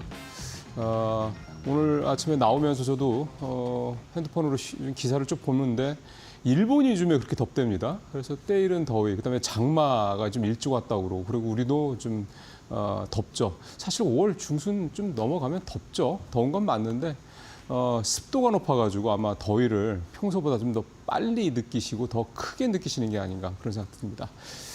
자, 이제 그만 얘기하고요. 자, 오늘 뉴스 얘기하죠. 오늘 이데일리 신문에 나온 얘기들 좀 보겠습니다. 오늘은 이면에 있는 기사를 좀 가져왔습니다. 차 로봇 맞춤 AI 칩 개발 민관 드림팀 떴다. 이 민관 드림팀이라는 단어도 참 언론에서 좋아하는 단어이긴 합니다. 내용을 제가 설명을 구구절절히 드리는 것보다 표를 보시면 여러분들께서 직관적으로 조금 더 이해하시기가 나을 거예요. K-ON 디바이스 AI 반도체 프로젝트 개발 목표, 제목 이렇습니다. 한마디로 국산 온 디바이스, 즉 제품에 직접 장착하는 AI 반도체를 만들겠다. 이 계획이죠. 자동차, IoT, 가전, 기계, 로봇, 방산 이 4개 분야에 이제 온 디바이스를 하는 그런 AI 칩을 개발하겠다 이런 얘기가 좀 되는 거고요. 그래서 자동차 쪽엔 현대자동차, 그다음에 IoT, 이 가전 쪽에서는 LG전자, 기계 로봇 관련 쪽에서는 두산 로보틱스, 방산 관련해서는 카이, 즉 한국 항공우주 이 4개 회사가 주 수요처로 들어갔습니다. 수요처라는 말씀을 드리는 이유는 이렇게 말씀드리는 게 낫겠네요.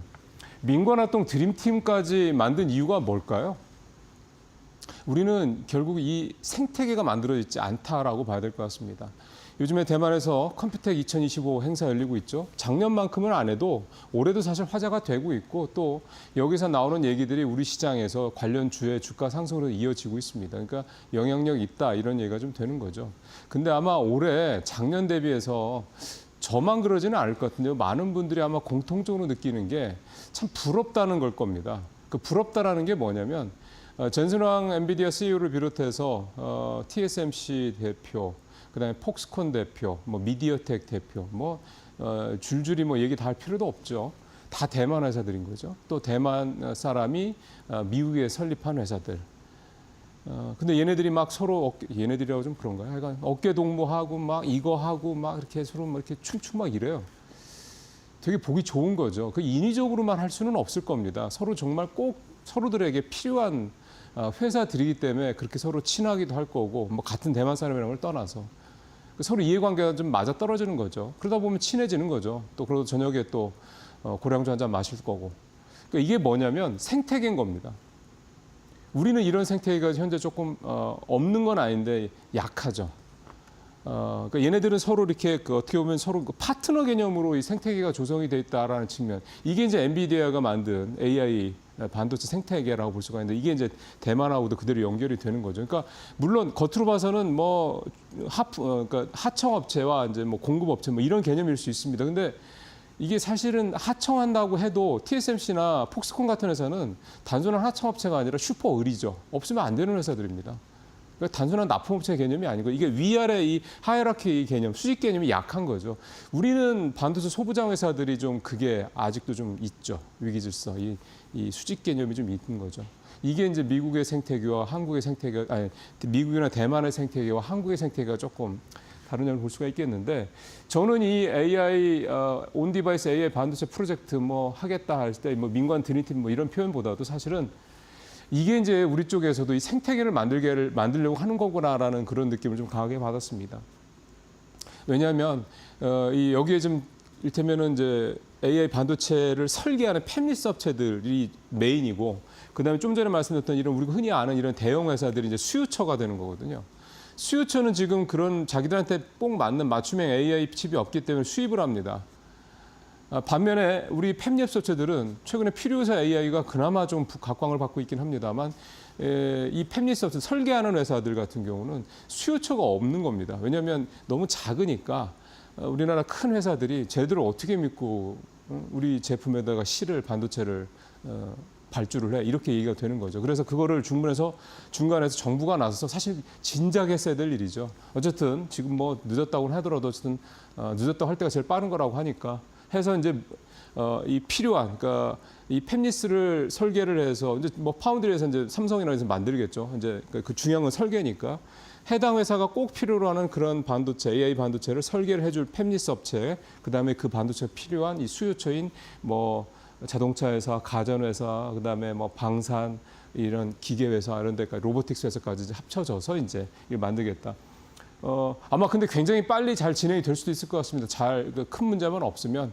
또 새 정부에 들어가서도 AI 쪽에 뭐 대규모로 투자를 하겠다는 얘기가 나오고, 그거는 사실 새 정부 누가 정권을 잡더라도 안 하면 안 되는 상황이거든요. 안 그러면 이제 우리나라가 완전히 밀려날 수밖에 없는 상황이기 때문에. 그래서 이런 부분들이 물론 대만이 상당히 부럽고 하긴 한데 대만도 그게 하루아침이 된 건 아니거든요. 그러니까 우리도 이렇게 시작해서 또 좀 하다 보면 기존의 기반이 있기 때문에 굉장히 빠른 속도로 우리도 굉장히 양질의 AI 시대에 딱 부합하는 생태계를 만들 수 있지 않을까, 그런 기대를 해봅니다. 자, 오늘 두 번째, 세 번째 얘기는 이제 해운 쪽 얘기를 해볼 건데요. 먼저 해상 운임 쪽 운임 상황부터 먼저 말씀드리죠. 지난번에 4월 22일 날이었나요? 하여간 미국과 중국이 관세 협상을 어느 정도 합의를 했죠. 그래서 관세율을 대폭 인하를 하고, 그 다음에 사실은 이제 중요했던 게 90일 유예였습니다. 그러니까 일단 그 당시에 뉴스도 그렇고 시장도 그렇고 관세를 145%에서 35%, 125%에서 10%로 낸다, 이거에 방점을 두고 환호를 했는데, 사실은 업계로 따지면 90일 유예했다는 게 더 굉장히 중요한 뉴스였습니다. 그게 무슨 소리냐면 90일 유예인데 90일 뒤에는 다시 복귀될 수 있다는 얘기죠. 145%가 아니라 그 이상으로도 뭐 큰 의미는 없습니다만, 관세율 자체가. 그다음에 또 하나는 이 90일까지 가지 않더라도 그 사이에 또 트럼프 대통령이 수틀리면 또 바꿀 수 있다는 얘기죠. 지금은 슬슬 뭐 그런 분위기도 일부 있다는 얘기도 나옵니다만, 그러다 보니까 지금 어쨌든 관세가 유예됐을 때, 그러니까 지금 내가 원래 발주하고 또는 공급받던 가격으로 납품하던 가격으로 지금 물건을 보낼 수 있을 때 지금 이제 주문을 최대한 당기는 겁니다. 이게 이제 2, 3월에 나왔던 사재기죠. 이게 지금 다시 나타나고 있습니다. 사재기가 늘어난다. 그러니까 미리 선주문을 하는 게 늘어난다. 그러니까 물량이 늘어난다. 그러면 만드는 데도 만드는지만 만든 물건을 이제 수출을 하는 거니까 배를 태워서 보통 보내기가 쉽죠. 그럼 해상 운임이 수요량이 늘어나니까 당연히 공급은 한정되어 있는 거고, 그러면 어떻게 되겠습니까? 당연히 수급의 어떤 이유 때문에 해상 운임 가격이 올라갈 수밖에 없는 겁니다. 이게 작년에 나타났던 현상이죠. 그래서 작년에도 해운주들이 굉장히 좋았었는데 이 현상이 좀 나타나고 있는데요. 표 한번 보시죠. 가장 대표적인 게 상하이 컨테이너 운임 지수입니다. SCFI라고 하죠. 이게 작년 7월, 아까 말했던 작년에 한참 좋을 때 3,733까지 갔다가 분위기 별로 안 좋을 때 이제 올 이제 봄이죠. 그때 1,400대까지 한 300대 후반까지 떨어졌다가 지금 다시 1,470까지 조금 올라왔습니다. 이게 계속 좀 올라가는 상황이 되는 거죠. 특히 최근 일주일 동안에요. 134포인트나 올라갔습니다. 그러니까 이 1,300 했던 게 1,400대로 좀 확 올라온 거죠. 그리고 지금 이제 시작이 된 거니까 이 SCFI 지수가 계속 올라갈 여지가 상당히 높다. 그러니까 즉 해상 운임이 계속 올라갈 가능성이 높다. 왜냐하면 물동량이 계속 늘어날 테니까요. 앞으로 사재기 때문에. 자, 이렇게 되다 보니까 전체적으로 해운주들한테는 좋죠. 좋은데 또 작년과 마찬가지로 이렇게 해상 운임 가격이 올라가면 보통 또 컨테이너 선의 상선에 대한 그 발주도 늘어납니다. 물론 지금 주문한다고 그래서 뭐 2, 3년 뒤에 배를 인도받을 수 없긴 하지만, 근데 이제 또 이제 거꾸로 생각하면 이렇게 이제 명이 있으면 암이 있죠. 그 암은 바로 이제 우리 수출주들이라고 될 수가 있겠습니다. 그 다음에 수입 회사들도 마찬가지입니다. 뭐 곡물이라든가 이런 원자재를 수입하는 회사들도 결국 배를 이용해야 되니까 운임을 더 줘야 되는 거죠. 우리가 수출을 할 때도 운임을 더 줘야 되는 거고. 그러니까 참 이런 부분들이 어쨌든 산업계에서는 명과 암으로 엇갈릴 수밖에 없는 거고요. 그래서 요 얘기를 이제 요 다음 세 번째 기사로 좀 연결해서 말씀을 드리겠습니다. 앞서 말씀드린 대로 물건을 보내야 되고 또 물건을 수입해서 받아야 되는 이런 회사들은 해상 운임이 급등함에 따른 그런 결국 비용 증가 이렇게 갈 수밖에 없다. 이렇게 말씀을 좀 드렸지 않습니까? 예를 들어서 작년에 삼성 같은 경우 삼성전자만 해도요. 근 3조 원을 물류비를 썼더라고요. 작년에 해상 운임이 셌었으니까 그런 여파가 있는 거고. 그래서 좀 떨어져서 좋았는데 이제 다시 말씀드린 사재기 때문에 올라가는 건데, 자, 그러면은 이제 우리 입장에서 봤을 때는 해운주들 다시 한번 주가를 볼 만한 거죠. 근데 이미 우리나라의 대표 해운주죠. 대장주인 HMM은 주가가 이미 많이 오르고 있었습니다. 표 한번 보시죠. 5월 초에 17,000, 18,000원대 정도 하던 주가가요. 지금 22,000원까지 올라왔습니다. 굉장히 많이 올라갔죠. 지금 불과 한 3주도 채 안 된 거죠. 2주 조금 넘은 사이에 주가가 한 5천 원 정도 올라가니까 그 30% 정도 올랐다 이렇게 좀 볼 수가 있겠습니다. 이렇게 올라갔던 이유, 그러니까 이번에 해상 운임이 아니라 그 전에 이렇게 올라갔던 이유가 일단은 정책 수혜의 기대감. 이제 이재명 민주당 후보 대선 테마주 개념 뭐 이런 거죠. 뭐 그러니까 대선 테마주, 정치 테마주라기보다는 정책 테마주 이렇게 보시는 게 나을 것 같습니다. 그다음에 실적 1분기 실적 발표했는데 좋았죠. 어닝 서프라이즈 이거 영향도 있겠고요. 그다음에 굉장히 주주 환원 정책을 적극적으로 펼치겠다 얘기를 하고 있습니다. 그러니까 이거는 요즘에는 자사주 소각이랑 이제 같은 등식이 성립이 되죠. 그러니까 자사주를 앞으로 1년간 2조 5천억 규모를 사들여서 매각을 하겠다. 그러니까 소각을 하겠다 이렇게 얘기를 했습니다. 그러니까 자사주를 사는 게 중요한 게 아니죠. 요즘에는 자사주를 산 거를 얼마나 소각할 거냐 이게 중요합니다. 그래서 그거를 또 HMM이 하겠다 발표를 좀 했기 때문에 어쨌든 HMM이 주가가 상당히 좀 긍정적인 모습으로 좀 가고 있고 이러다 보니까 사실 HMM은 대주주가 국가죠. 그러다 보니까 정부 차원에서도 이제 주식을 지분을 조금씩 이제 매각을 할 수 있는 여지도 좀 가까워지고 있다 그렇게 좀 볼 수가 있겠습니다. 물론 이제 물량이 나오면 주가에 부담이 되죠. 그러니까 그거는 이제 그때 갈 문제고 지금 뭐 그 얘기가 좀 구체적으로 나오는 건 아니니까요. 근데 지금 어쨌든 호재가 참 많은 거죠. 실적도 좋고, 그다음 업황도 좋고, 거기다가 나라에서 도와준다고 하고, 특히 뭐 정책 이재명 후보 테마주를 엮였을 때 이제 그 이유가 이재명 후보가 좀 북극 항로 개척하겠다는 얘기를 했거든요. 이 북극 항로 개척하겠다는 이 화두를 던진 거는 굉장히 사실은 의미가 있는 겁니다. 왜냐하면 아시겠지만 지금 지구 온난화 때문에 북극이 좀 빙하가 계속 녹고 있죠. 트럼프 대통령이 되자마자 현재 덴마크의 땅이 그린란드를 자기네가 그냥 아예 가져버리겠다 뭐 등등등 이런 사실 굉장히 과격한 발언을 했었는데 그 부분도 그렇고 러시아도 굉장히 그 부분과 관련이 있고 사실 북극 항로의 가장 큰 힘은 러시아가 쥐고 있으니까요.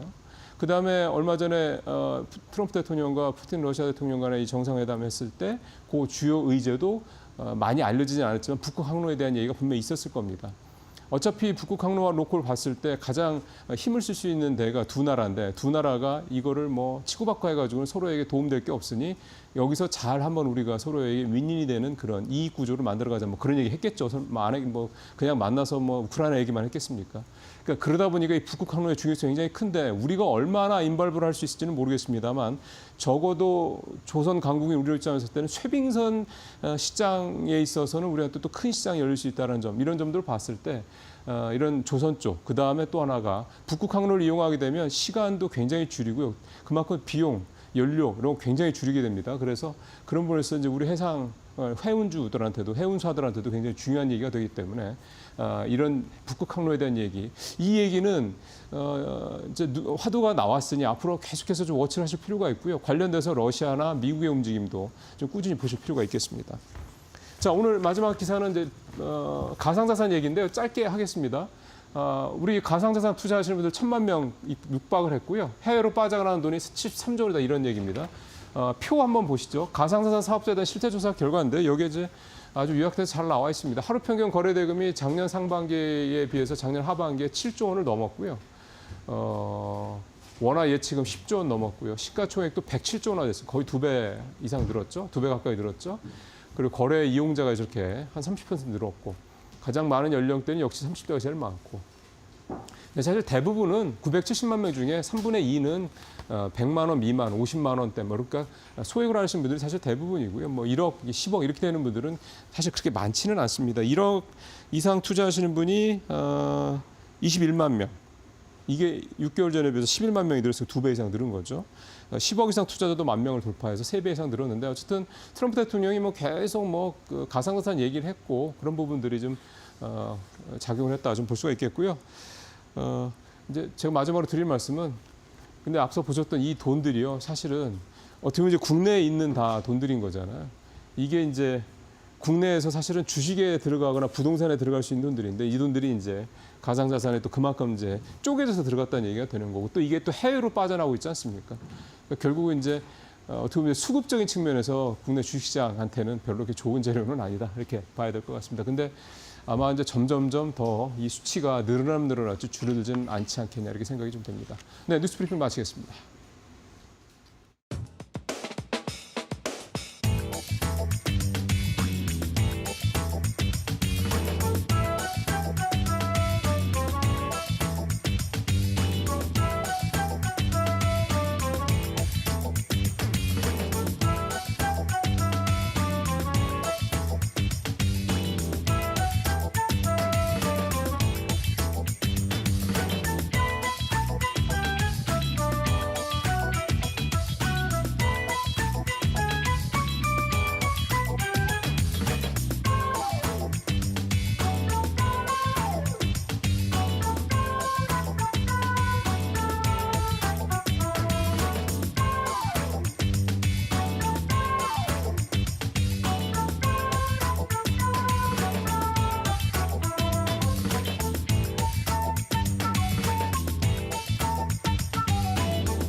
네, 우리 증시 상황들과 함께 여러 가지 이슈들까지 짚어봤습니다.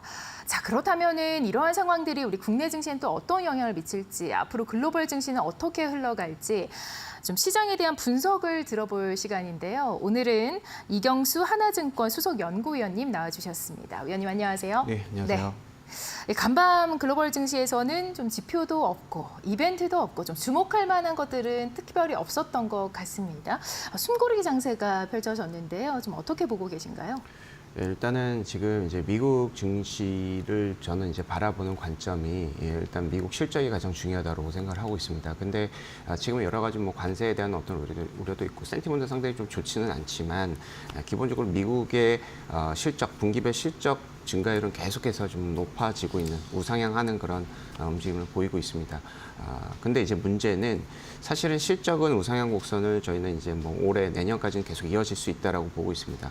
근데 이제 밸류에이션 치면 요 실적 대비해서 이제 주가 수준 자체가 지금 이제 21배를 거의 근접하는 최고 수준의 어떤 밸류에이션을 좀 보이고 있는 상황이기 때문에 지금 상황에서는 이제 악재에 좀 민감하다. 그래서 최근에 이제 국채금리 올라가고 무디스 신용등급 강등 이런 어떤 악재가 조금 더 많이 돋보이지 않았나 이렇게 생각을 하는데 어떤 그 실적이 우상향하는 그런 기존의 어떤 틀 가장 그 골조 이런 것들은 변함은 없다 이렇게 저희는 판단하고 있습니다.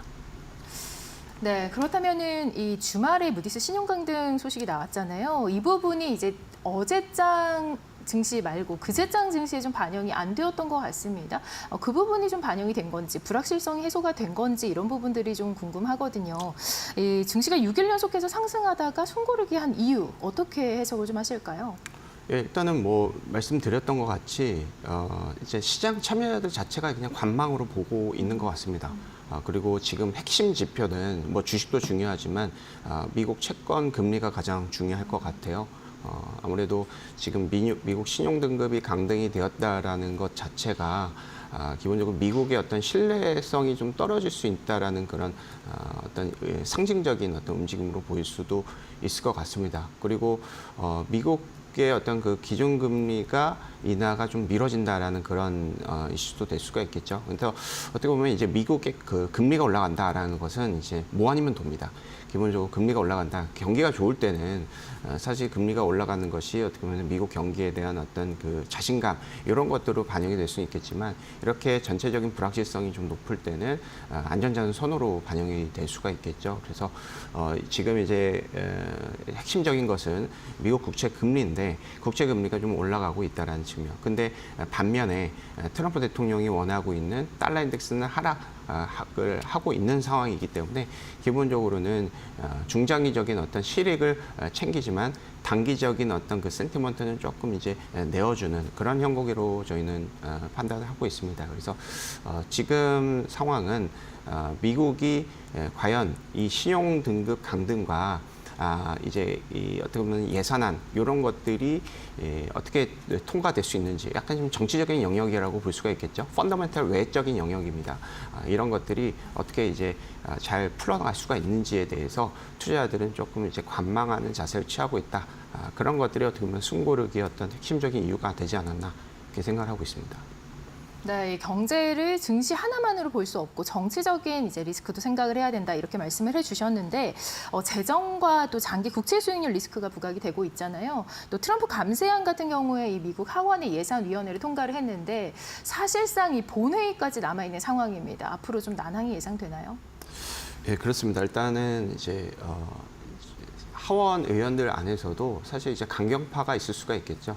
그런 상황에서는 이렇게 이제 예산안이 이제 통과가 되게 되면 거의 이제 3조 달러, 5조 달러, 3조에서 5조 달러의 어떤 10년간의 미국의 그 부채가 늘어나게 되는 셈이기 때문에 기본적으로 이제 공화당 내에서도 이 반대파가 분명히 있을 수가 있고요.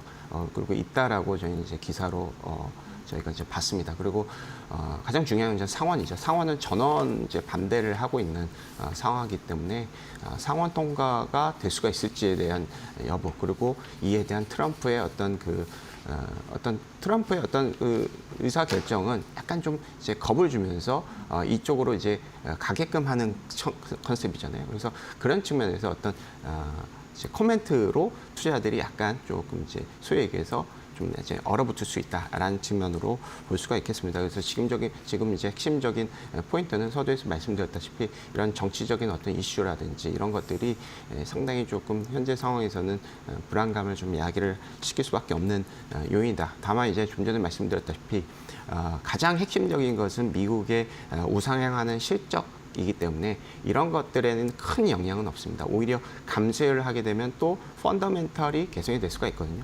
근데 이제 감쇄를 지금 하느냐 마느냐 이런 것들로 지금 싸우고 있는 상황이기 때문에 사실상 펀더멘털에는 영향은 좀 없을 것 같고요. 이런 센티먼트는 부정적인 요인은 분명해 보입니다.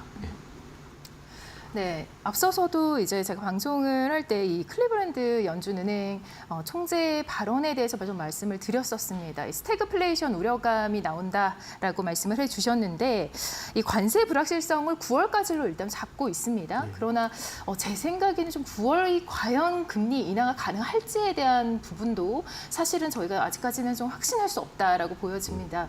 이 부분에 대해서 좀 어떻게 생각하시는지 그리고 연준 위원들 발언 어떤 것들이 좀 있으실지 말씀을 좀 여쭙고 싶습니다. 그래서 핵심적인 것은 말씀 주셨다시피 지금 이제 금리 인하가 어려워진다라는 것이 최근에 이제 미국 국채 금리가 올라간다라는 그런 것들에 이제 포함이 되어 있다고 보고 있습니다. 부디스 신용등급 강등도 그렇고 예산안에 대한 어떤 우려도 그렇고 전체적으로 이런 움직임 자체가 금리를 계속 좀 끌어올리고 있는 환경이다라고 보시면 될 것 같습니다. 그래서 좀 전에 말씀드렸다시피 이 금리라는 것은 지금 이제 시장의 환경에서 가장 중요하고 금리가 조금 떨어져야 시장 참여자들이 주식으로서 상당히 좀 강하게 임팩트를 좀 상승 임팩트를 좀 보일 수가 있다라고 저희는 생각을 하고 있습니다. 어쨌든 지금 상황에서는 일단 스태그플레이션에 대한 우려를 얘기를 했지만 기본적으로 먼저 선 인플레이션 후 이제 침체 이런 것들을 우리가 이제 연준 위원들은 많이 생각을 하는 것이기 때문에 기본적으로 이제 금리 인하를 안 하겠다라는 게 아니고 일단 인플레이션이 지금 계속해서 미뤄지고 있는데 일단 이것을 확인을 하고 정책적으로 금리 인하를 얘기를 할 것이다라고 얘기를 하는 거거든요. 그래서 지금 일단은 기준금리 인하를 9월 달까지 미뤄진 측면이 있습니다. 그런데 이것이 조금 더 미뤄진다라는 그런 부담감이 있다면 또 시장은 또 충격이 또 국채 금리 또 한 단계 올라갈 것이고 이제 주시장은 조금 이제 한 단계 내려갈 수가 있겠죠. 그래서 지금 가장 중요한 것은 이제 국채 금리고 연준의 어떤 움직임에 따라서 금리의 움직임이 어떻게 변화하는지 이런 것들을 잘 살펴보시면 어떻게 보면 미국 증시의 어떤 방향성을 잘 단기적으로 좀 캐치를 할 수가 있겠다 이렇게 판단하고 있습니다. 네, 이 선 인플레이션 아무래도 연준 위원분들은 이 부분을 절대 이제 무시할 수가 없잖아요. 그런 부분들이 좀 두각이 되고 있고 그렇기 때문에 아직까지는 좀 9월로 미루는 게 아닌가라는 생각이 듭니다. 자, 기술주 얘기를 좀 해보겠습니다. 기술주가 간밤에는 조정세가 나타났거든요. 이 기술주 실적 발표를 앞두고 있는 종목이 있는데 관망 심리가 좀 나오는 것 같기도 합니다. 특히 그 엔비디아 같은 경우에 좀 그럴 텐데 그 영향권 안에서 어떻게 전망을 좀 하고 계실까요? 기술주가 전체적으로 이제 전체적으로 보면 실적이 우상향 곡선을 좀 그리고 있고요.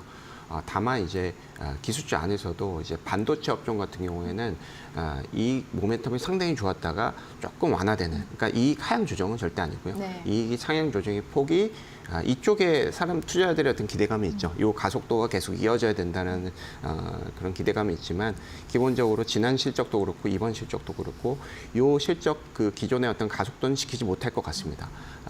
이제 그런 측면에서 투자자들의 어떤 실망감은 분명히 나올 수가 있다라고 생각을 하고 있습니다.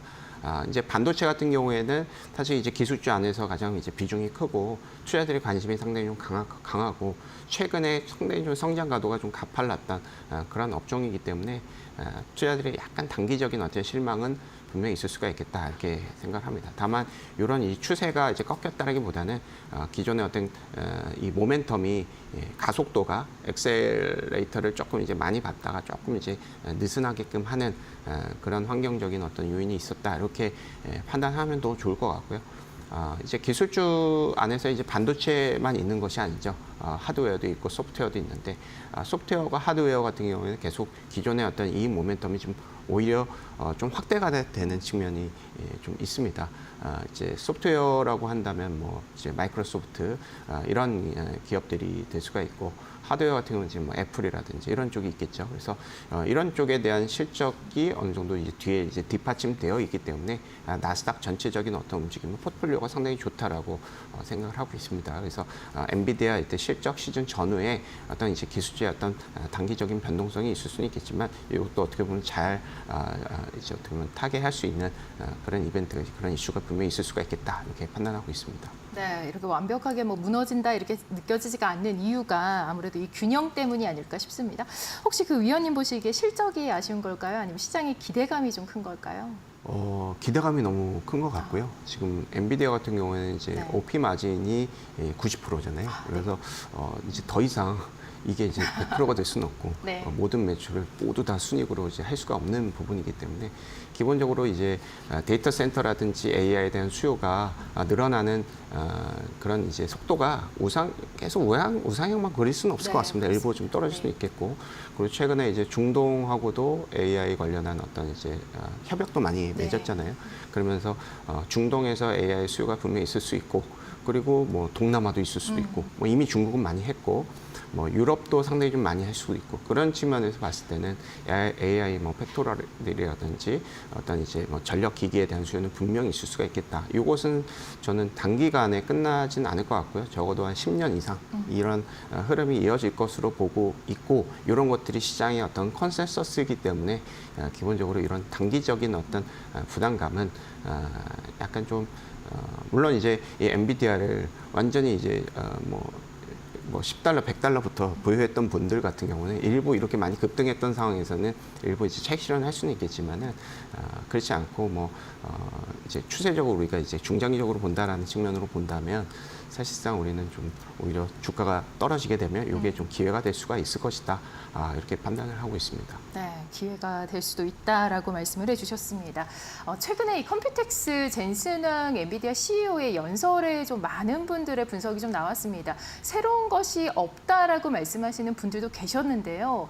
조금 인상적이다라고 부분이 그 AI의 AI를 인프라 산업으로 생각을 하겠다라는 부분이 아닐까 싶습니다. 거대 AI 슈퍼컴 기지를 구축하겠다라는 발언을 내놓았는데요. AI 인프라 확대를 강조를 했기 때문에 우리 국내 반도체 주도 조금 더 어떤 영향이 있을까라고 정말 더 많은 궁금증을 낳았습니다. 어떻게 보실까요, 혹시? 그것 때문에 최근에 국내 반도체 주들이 많이 오른 것 같습니다.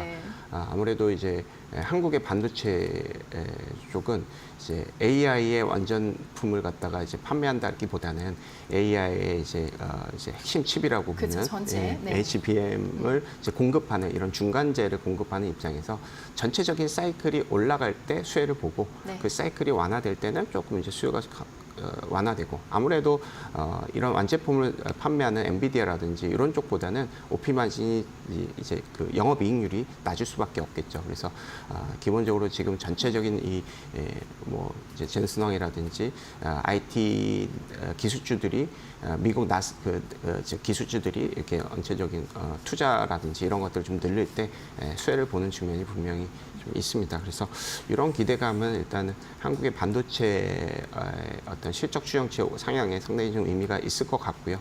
중요한 것은 일단은 뭐 하이닉스는 너무 좀 잘하고 있는 것 같습니다. 계속해서 우상향 곡선을 그리는 미국의 어떤 이제 기술주의 실적 흐름과 상당히 비슷합니다. 다만 이제 삼성전자 같은 경우에는 이번에 이제 실적도 그렇고 2분기, 3분기의 실적 추정치가 그러니까 이 그로스로 보면 분기별 실적 그로스가 거의 이제 플랫하게 좀 떨어지는 측면이 있어요. 보통 이제 20%, 30%, 40% 이렇게 이 그로스가 쫙 올라간다라고 보면 기본적으로 삼성전자는 좀 그렇지가 않은 모습이 관찰이 되거든요. 그래서 과연 이번 이 쟁순왕의 이제 AI에 대한 어떤 그 이제 대규모 어떤 그 슈퍼컴 기지 구축 이런 것들이 삼성전자의 어떤 수요에도 상당히 좀 어떤 의미가 있을지에 대해서 저는 개인적으로 좀 생각을 하고 있습니다. 만약에 삼성전자가 HBM에 관련한 어떤 수요를 맞춰서 엔비디아에 들어간다라고 하면 기본적으로 하이닉스 좋고 삼성전자 좋다라고 하면 한국 지수가 상당히 급등할 수 있는 그런 요인이 될 수가 있는 것이죠. 그래서 일단은 저는 긍정적으로 평가를 하고 있는데요. 이런 것들도 어떻게 보면 좀 관전 포인트가 될 수 있을 것 같고 일단 하이닉스는 너무 이쪽으로 너무 이제 거의 잘하고 있고 이런 것들 지금 많이 잘 반영이 되고 있고 삼성전자도 이쪽으로 좀 들어갈 수 있는지에 대한 여부도 우리가 한번 생각을 해봐야 된다. 우리가 어떻게 보면 이제 잠재적인 기대감으로 볼 수가 있겠죠. 이런 것들도 한번 살펴봐야 될 것 같습니다. 네. 좀 같이 가면 좋겠습니다. 그렇죠? 그렇죠. 네. 네. 좀 긍정적인 모멘텀을 기대를 해보도록 하겠습니다. 자, 지금까지 이제 시장 분석과 관련해서 얘기를 좀 들어봤습니다. 앞으로의 이 증시에 어떤 영향이 있을지 궁금한데요. 부디 좋은 어떤 긍정적인 모멘텀으로 작용을 하기를 기대를 해보겠습니다. 자, 오늘 하나증권 수석연구위원 이경수 위원님과 함께 했습니다. 위원님 고맙습니다. 네, 감사합니다. 네, 잠시 후부터 마켓 나우 1부가 시작됩니다. 지금까지 시청해주신 여러분 고맙습니다.